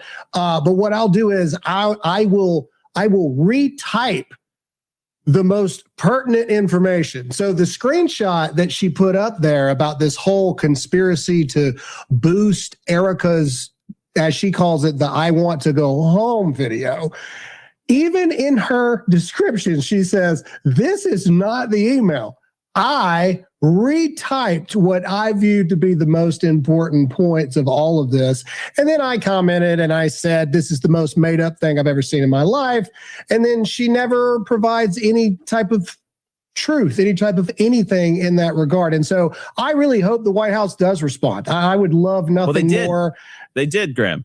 actually. So I think we I have. missed it. I missed it. We You're have telling me their something. response. Bring it up. Show It's it very to funny. me. The White House Show it Military to me. Office has no knowledge of the communications alleged in this post, and they did not authorize, draft, or publish the content in question. Any attribution to them is completely false. Completely false. White Wow. House. Wow. Love it. Love Yeah. it. Love it. Love it. That was from and here's what Axios Candace reporter will Mark say. Caputo.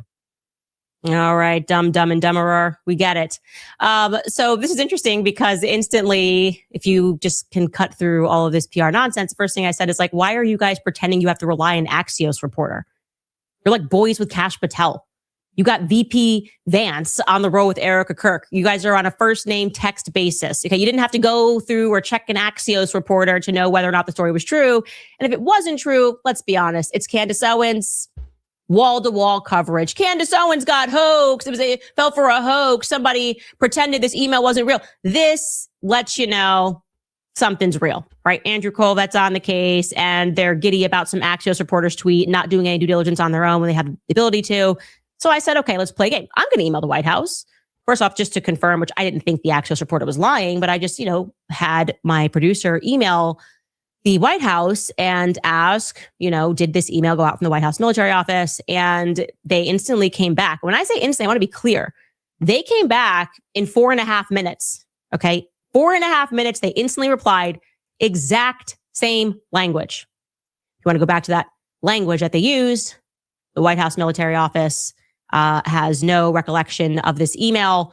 Or actually, let me be very precise here so as not to put words. Here it is. The White House military office has no knowledge of the communications alleged in this post, and they did not authorize, draft, or publish the content in question. Any attribution to them is completely false. Now, I'm a pretty confident person. I do my due diligence. I knew the email was real. So I said, what am I missing here? Wow, that's an oddly specific response. It's very specific. Pull it back up for a second. The White House military office has no knowledge. Any attribution to them is completely false.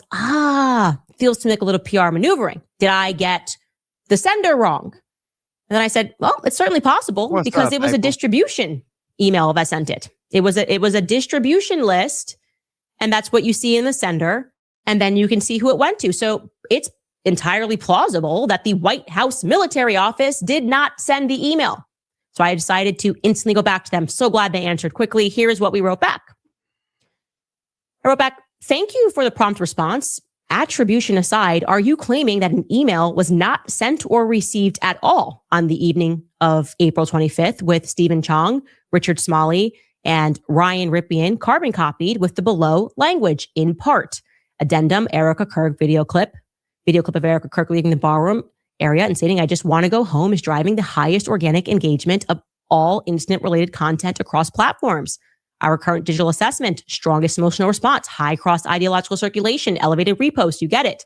And then I wrote at the bottom here, for extra clarity, are you saying the email does not exist and was not sent or received by this administration? Thank you again, Candace Owens. Well, thanks for tuning in to this week's episode of Dirt Road Outdoors TV. On this week, we're back up in Hudson Bay, Saskatchewan at Blueberry Hill Outfitters, chasing big. And would you know, I've been ghosted since. The devil's in the details, you guys. The devil is always in the details. And of course, the White House military office, it looks like, did not send that email. No more than Clinton had sexual relations with that female, okay? But this email, it was sent. It was received. Any journalist could simply ask that question, make it more broad, because I really think that they're telling the truth and the White House military office did not send it. Somebody on their distribution list, maybe it was a journalist that was operating it who had access to it, to the distribution list. I don't know how the inner workings of who controls the email is, but I know that the email got sent, that the parties that I mentioned were true. To be clear, I also CC'd Richard Smalley. I CC'd Ryan Ripien for good measure. I CC'd the White House press office. I add more people to that second email so that there's no confusion about what I'm talking about. Is the email real? Yes or no? I'm ghosted. Do you think I wouldn't be clever enough to see through PR? Come on, man. Come on. Worst PR ever. You said White House military office too many times. That was the tell. Just so you guys know, so you can edit for next time. So we'll keep pushing on that too. We will keep pushing on that because it feels like something. Feels like it could be the thread. The whole tapestry just begins to become undone. Was it staged? Well, certainly the PR after seems to have been a little bit.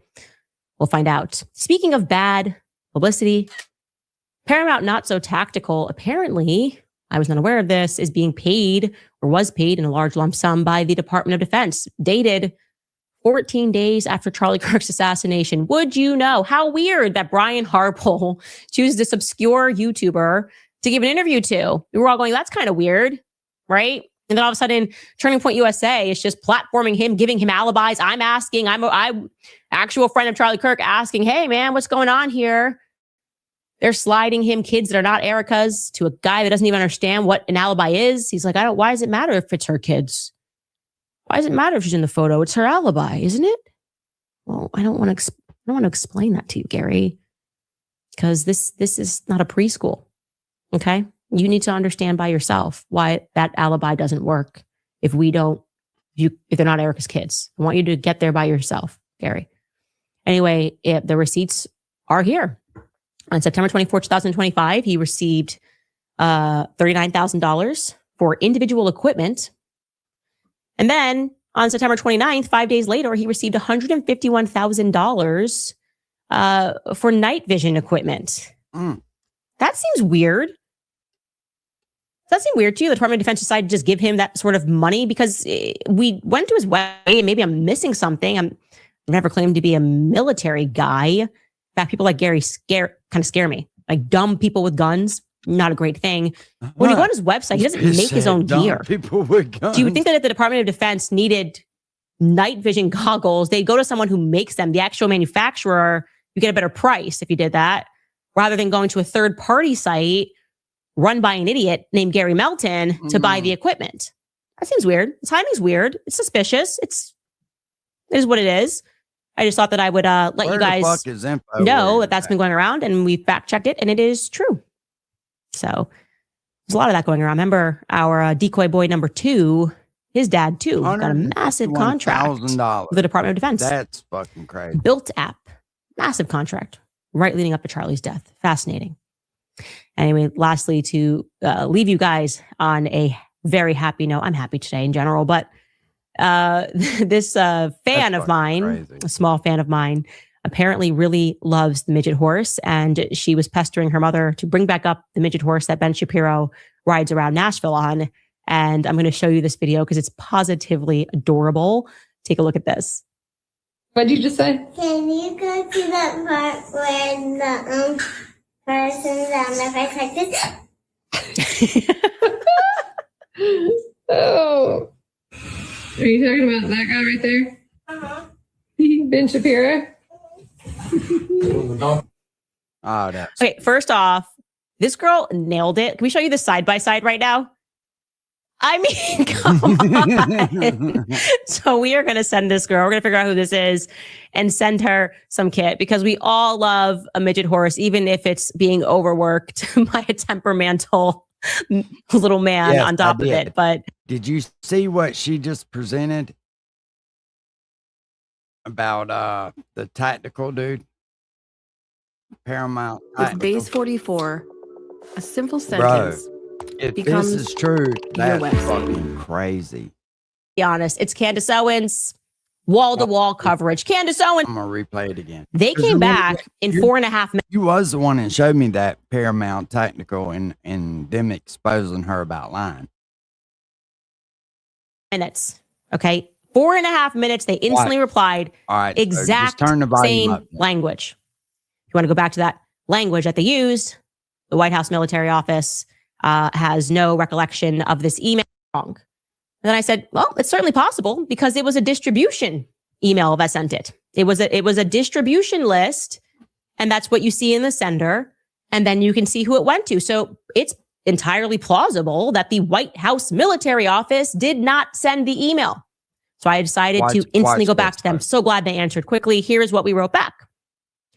I wrote back, thank you for the prompt response. Attribution aside, are you claiming that an email was not sent or received at all on the evening of April 25th with Stephen Chong, Richard Smalley, And Ryan Ripien carbon copied with the below language in part. Addendum, Erica Kirk video clip of Erica Kirk leaving the ballroom area and stating, "I just want to go home," is driving the highest organic engagement of all incident-related content across platforms. Our current digital assessment, strongest emotional response, high cross-ideological circulation, elevated repost, you get it. And then I wrote at the bottom here, for extra clarity, are you saying the email does not exist and was not sent or received by this administration? Thank you again, Candace Owens. And would you know, I've been ghosted since.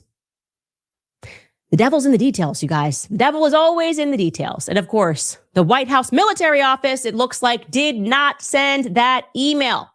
No more than Clinton had sexual relations with that. No, okay? But this email, it was sent. It was received. Any journalist could simply ask that question, make it more broad, because I really think that they're telling the truth, and the White House military office did not send it. Somebody on their distribution list, maybe it was a journalist that was operating it, who had access to it, to the distribution list. I don't know how the inner workings of who controls the email is, but I know that the email got sent, that the parties that I mentioned were true. To be clear, I also CC'd Richard Smalley. I CC'd Ryan Ripien for good measure. I CC'd the White House press office. I added more people to that second email so that there's no confusion about what I'm talking about. Is the email real? Yes or no? I'm ghosted. Do you think I wouldn't be clever enough to see through PR? Come on, man. Come on. Worst PR ever. You said White House military office too many times. That was the tell. Just so you guys know, so you can edit for next time. So we'll keep pushing on that too. We will keep pushing on that because it feels like something. It feels like it could be the thread. The whole tapestry just begins to become undone. Was it staged? Well, certainly the PR after seems to have been a little bit.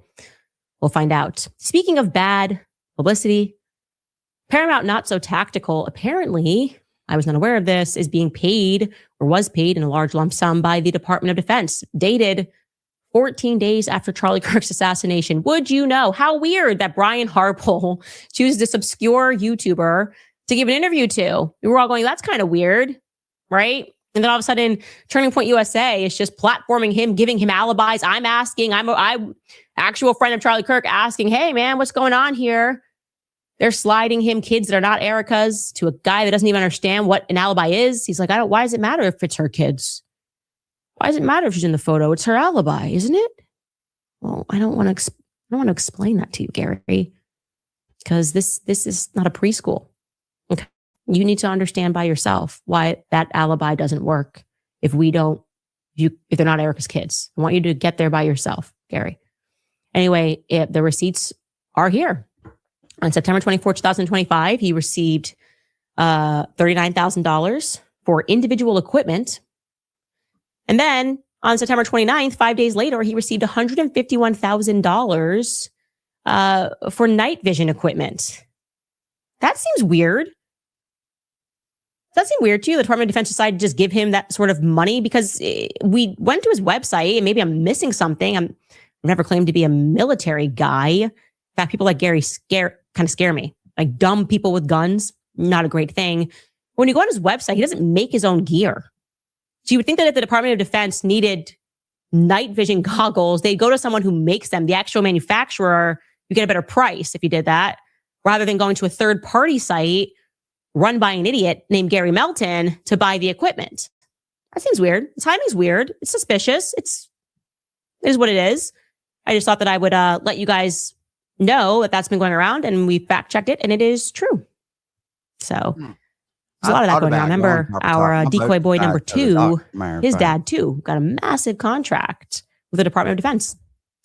Built app, massive contract, right leading up to Charlie's death. Fascinating. Anyway, lastly, to leave you guys on a very happy note. I'm happy today in general, but this fan of mine, a small fan of mine, apparently my problem with that is Paramount Tactical actually pushed the narrative about the 30-06 taking somebody's head off. They even went as far, if I remember right now, they even went as far as doing ballistic testing with it and what a 30-06 would do if somebody was shot in the neck. So I did kind of find it weird that when watching that clip that they were going after Candace about it, when they were kind of on the fence about it themselves. Now, that doesn't mean anything, but you always have to wonder why somebody changes direction midstream when they do a crazy U-turn and cut traffic off and about kill everybody. Just my thought. Loves the midget horse, and she was pestering her mother to bring back up the midget horse that Ben Shapiro rides around Nashville on.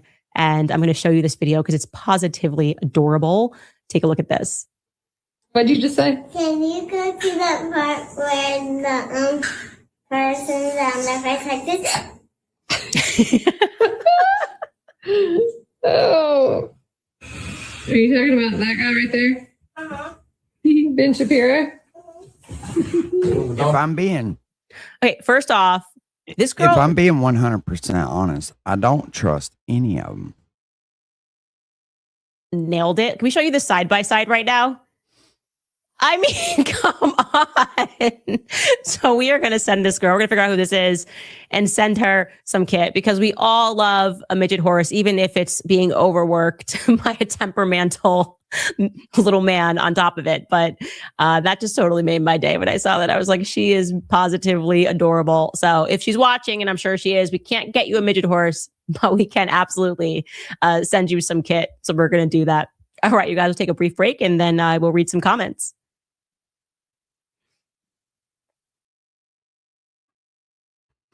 All right. Enough of that shit. Said you had a good time anyway. That's what's up, man. You know, there's nothing no more relaxing than just riding in the boat. You know, Copper Top, I probably idle more than I get on plane, if I'm being honest. Now, and when I'm in the big river, yeah, I'll take off and get out of everybody's way. But when I get in them back creeks, I will just idle, man. I just watch nature, you know, try to see where the fish are hitting at. Because where I'm at and the type of fishing I do, they're predatory fish and they push bait up towards the banks. So I try not to disturb nothing when I go through there. I'll be watching the birds and the alligator, just everything, man. It's very, very peaceful.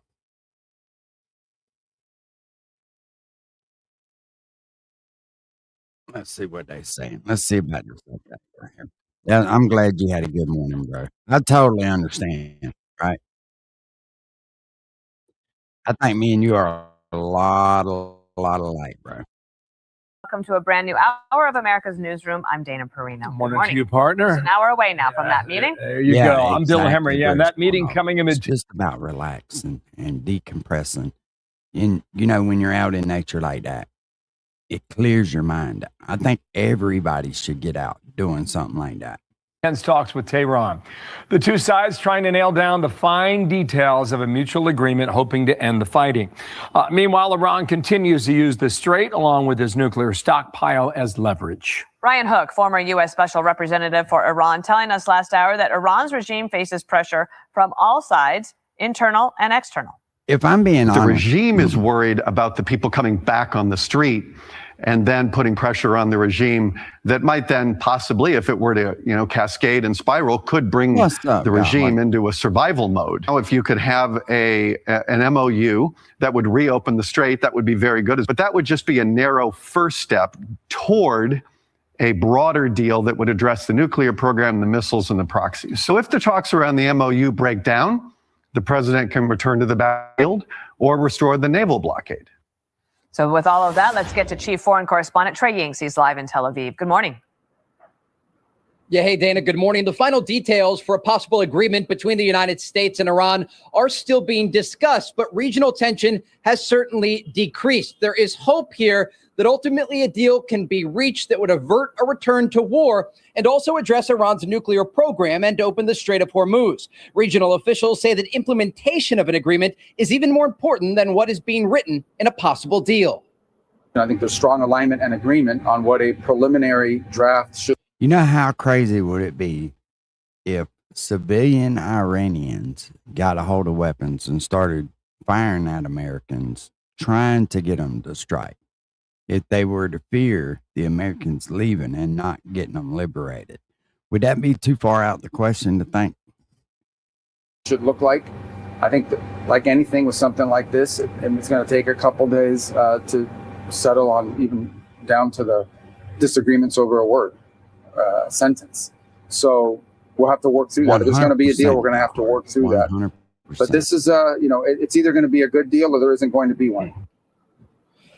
Inside Iran, the internet is starting to be restored after 88 days offline. This does follow a decree announced by Iranian President Masoud Pezeshkian to restore connectivity for more than 90 million residents of the Islamic Republic.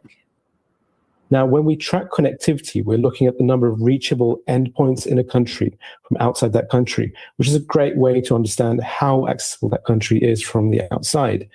What we've seen is that there has been this gradual restoration that is consistent with what we've seen in past incidents in Iran. This is a process that can take several hours, days, even weeks for the provinces. So it's definitely a stepwise process, but we've seen that that process does appear to have begun. We're also tracking the conflict between Israel and the Lebanese militant group Hezbollah, Iran's largest proxy in the region. An Israeli official told Fox News that preparations are underway for the upcoming meeting in Washington on Thursday that will formally mark the start of the military-to-military channel between Israel and Lebanon. The official added that Iran hopes the broader ceasefire will undermine the current efforts between Israel and Lebanon aimed at weakening Hezbollah. Overnight, the IDF struck a series of different positions across southern Lebanon as ground forces are advancing deeper into Hezbollah territory. And Dana, just a few minutes ago, the Israelis issued a new evacuation order for residents of southern Lebanon, an indication that this bombing campaign is expected to resume in the hours ahead. Dana? Okay, keep us posted, Trey, and stay safe. Thank you. So back with us today, Rebecca Heinrichs, Hudson Institute. Rebecca, good morning to you. On that whole point that Trey was making about implementation, General McGinnis writes this at Fox Digital. He says, any new Iran deal should be judged by results, not victory lap rhetoric. America demonstrated overwhelming military power in this war. Iran demonstrated political endurance. He's probably right about those points, both of them, don't you think? Let me show you this VVOR 450 piece mechanics tool set in VVOR. What I like about this is there's He is. And, listen, I talked to a senior Trump administration official over the weekend about the contours of this deal. And for me, the most important things that he communicated to me was that the United States is not going to remove anything from the region. It's not U.S. forces, not any part of the blockade, not sanctions, until, to the point of that you just read there, Bill, until the Iranians actually demonstrate their part, uphold their part of the negotiation, their deal. Now, we haven't seen any indication that the Iranians are willing to do that. As a matter of fact, to the contrary, we still see Iranians with these fast boats dropping mines in the Strait of Hormuz at the same time their negotiators are supposedly saying that they would help clear the mines. And so we're really Iran has to let them boats out of the Strait of Hormuz to kind of like reassure everybody that they're going to do what they say that they're going to do. They're using them, which we all know this. I'm not saying anything is like groundbreaking fucking news, but they're using those boats as leverage. They're holding those people kidnapped. And it's funny that everybody just skips over that, right? They have about 20,000 hostages right now. Really, I think, nowhere close to having a meeting of the minds for the implementation at this point, even though there's a lot of optimism that we might be headed in that direction. What about the Iranians looking the other way, though, on Sunday when America hit back when they were laying those mines? We have Sunday or Monday. Iran didn't really react that much. I mean, are they looking for a way to get to yes? Yeah, that's an interesting point. So you have the politicians that seem to be more interested in ending this, ending this war, and then you have the IRGC. That I've been kind of waiting on updates. Remodel, heck yeah, that's what's up. It actually takes more work to do remodels than new construction.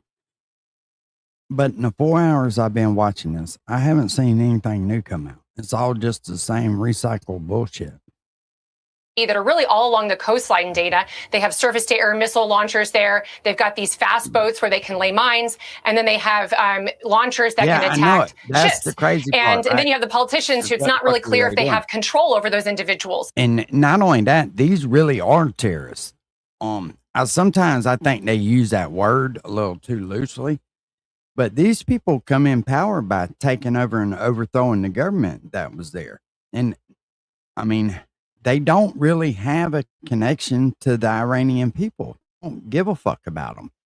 They just want the resources and the money that they can suck out of that country. This was a terrorist organization. If y'all remember, go back and look. Hell, they were throwing people off buildings and all kinds of shit as they took over. They struck fear in these people's hearts. They don't give a fuck about the people on the street. They never have. So it's not like dealing with the country and their people. They're dealing with a bunch of fucking thugs up there. And so you did see some Iranian people come out and condemned the United States for supposedly breaking the ceasefire, where the United States said we're only defending our forces in the region. So it's not entirely clear if the politicians who are negotiating have control over those IRGC officials in the region, or if they are, as you say, Dana, kind of looking the other way in the hopes that they can actually come to a meeting of the minds with the U.S. Yeah, it's really hard to know where the state of mind is for the Iranian people. 92 million now, okay? Here is one science student, all right, computer science student in Tehran. The internet's been out. I mean, they don't even communicate with the outside world. Here's what he said about the possibility of that coming back. This is 100% a positive thing. The online market is thirsty to go back to its previous state, but this social prosecution that keeps happening significantly harms online businesses. The businesses highly depend on the internet, and every time, these restrictions make life more difficult for them. No doubt about that. Listen, we were told it was coming back on 2 days ago. It really did not happen. There's some indication now that it's coming back slowly, and there is some service now. I don't know what the truth is, but here's what I think. The leaders of that country, whomever they are, the IRGC, they're afraid of their own people. And that's why they don't want them to communicate among each other or with the outside world, Rebecca. Yeah, no doubt. Absolutely. And the regime, remember, we cannot forget, as we go through these negotiations, the Iran regime is so incredibly weakened. I mean, not just their military, but their ability to repress their people. I mean, the Israelis and the United States took out a significant number of the individuals who are repressing the people internally. So our greatest weapon, essentially, to see the end of this Iran regime and to see the Iranian people take back their own future is to help the Iranian people. And that's information. They need to be able to communicate with each other. So I was hopeful when I heard that the Iranian regime was going to bring back some internet. But as you say, Bill, it was only a part of it. And then they kind of took it away. They don't have social media. They don't have access. And so that really is a great danger to the regime because it is so weak. And it's because of the incredible pressure that the United States has placed on the regime economically and militarily. All right, Rebecca Heinrichs, thanks so much for being on with us today as we wait to hear from the president. Thank you. Be sure to like and subscribe for all the Fox News latest on YouTube and catch full shows streaming now on Fox One. I've been working around here a little Have bit. you considered going through the UCC process and taking back control of your straw man? If you know what I'm talking about, then you already know more than 90. We'll check in with him a little bit before I decide to get the fuck out of here.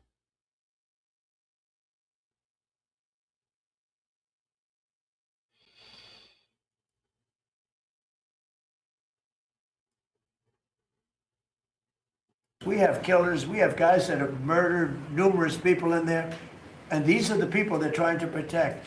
There's nobody that runs a facility like we do. Mark Wade, please. Yeah, it shows this radical left Democrats' priorities when they decide to go out and protest a detention center where we're housing rapists, child predators, murderers, drug dealers, and they choose Memorial Day of all the time to go protest something that they say that that it's because they're on a hunger strike when there was only a handful of individuals that was refusing to eat because they want their ethnic group or their ethnic right food. Well, they can go back to their country and get whatever they want. The fact is we're giving them the calories they want. This isn't Holiday Inn. We're giving sanitation. But for the Democrats and the governor, like Governor Sherrill and Senator Kim and Senator Booker, to go out and I do know it. That's something when like you got this to of all drill the pilot days is very holes. That's what I frustrating. say. And we see Heart pine, Antifa man. signs are literally out there. Or The just local whatever police wood it is dried out. literally Maybe refusing time. to respond. They barricade it, not allowing our employees to come in and out. ICE has to go out there, remove the barricade, and then you have one of the senators complain because he got splattered with a pepper ball. I'm sorry, you probably shouldn't have been there. One thing I'll say about that, the local police, I know a lot of the New Jersey police, they're phenomenal. They love us, but they're told not to do anything. That's right. They love us. They love him. They even love me a lot. And Some say more than New anybody Jersey a lot. else. It's great. I mean, I think it's a great place. It's got a group of people running it now that are having a hard time, but they really like this administration. They love this administration more than any administration they've ever had, and they're thanking me all the time. And I see those guys going up and down the Jersey Turnpike with their big, beautiful hats on. I say, I'd like to look like that someday. They're great. No, these are great people, and they love him, and they love ICE, and they love the Border Patrol, and they're not allowed to talk to anybody. It's like, but it all comes from the top. They have to follow orders. They want to keep their jobs. Are you expecting Congress to pass a federal gas tax holiday? A gas tax holiday? Yeah, to suspend federal Well, gas it's something we might talk about. Let's see what happens over the next week, 2 weeks. A lot of good things are happening. So President Trump, the Knicks game next week? No, I was invited to I was going to go on Wednesday, but they closed it out very quickly. They're great. And Jim Dolan's a great guy. He's, as you know, owns in Madison Square Garden. He's having a good year. Boy, what a team. They win all their games. They have some great players. I think I'll be going to one of the games. Yeah, I was invited by numerous people and Jim, and I think I'll be going. It's great to see it. The Knicks have really suffered for years. What's your prediction? They're doing right now. Would you accept an agreement with Iran that just calls for further talks on uranium, or No. is the only option No, you the might basics. want No, for? I would for some of it, because it's a memorandum of understanding for speed. And one of the things that will happen is the strait will open immediately, but it's got to be perfect. I'm not going to do this. I didn't do this to get a crummy agreement. The worst agreement ever signed was by Barack Hussein Obama. Obama. What a horrible agreement that was. It was a setback for this country, for the whole world. The Middle East would have blown itself up. No, I would like to have the countries we were talking about, Saudi Arabia, UAE, Qatar, and the others. We'd like to have them immediately join and Steve Witkoff is working on that with Jared and some others, but would like to have them join the Abraham Accords. It'll be historic if they do it. And we would. I think they owe that to us, to be honest. I think because that really would be a tremendous sign. And I think those countries owe it to us. Steve, are you going to get them to sign? We're definitely pushing it, Mr. President. I'm not sure we should make the deal if they don't sign. You want to know the truth? If they don't sign to join the Abraham Accords, I don't know that we have countries in there already. UAE, great countries, bold countries. And it's turned out to be so good, so effective. And so we're, requesting strongly that they join. It'll be great. It'll be great for Saudi Arabia. It'd be great for Qatar, and Kuwait, the whole group. So the Iran deal might be contingent on more It's countries to recognize, from what I gather, say that. I'm not gonna give InfoWarriors you- is to recognize Israel as its own country and give them the right to be there. Why they have to have the right to be there from everybody, and they've been there, and it's supposed to be their land, I still don't quite understand either.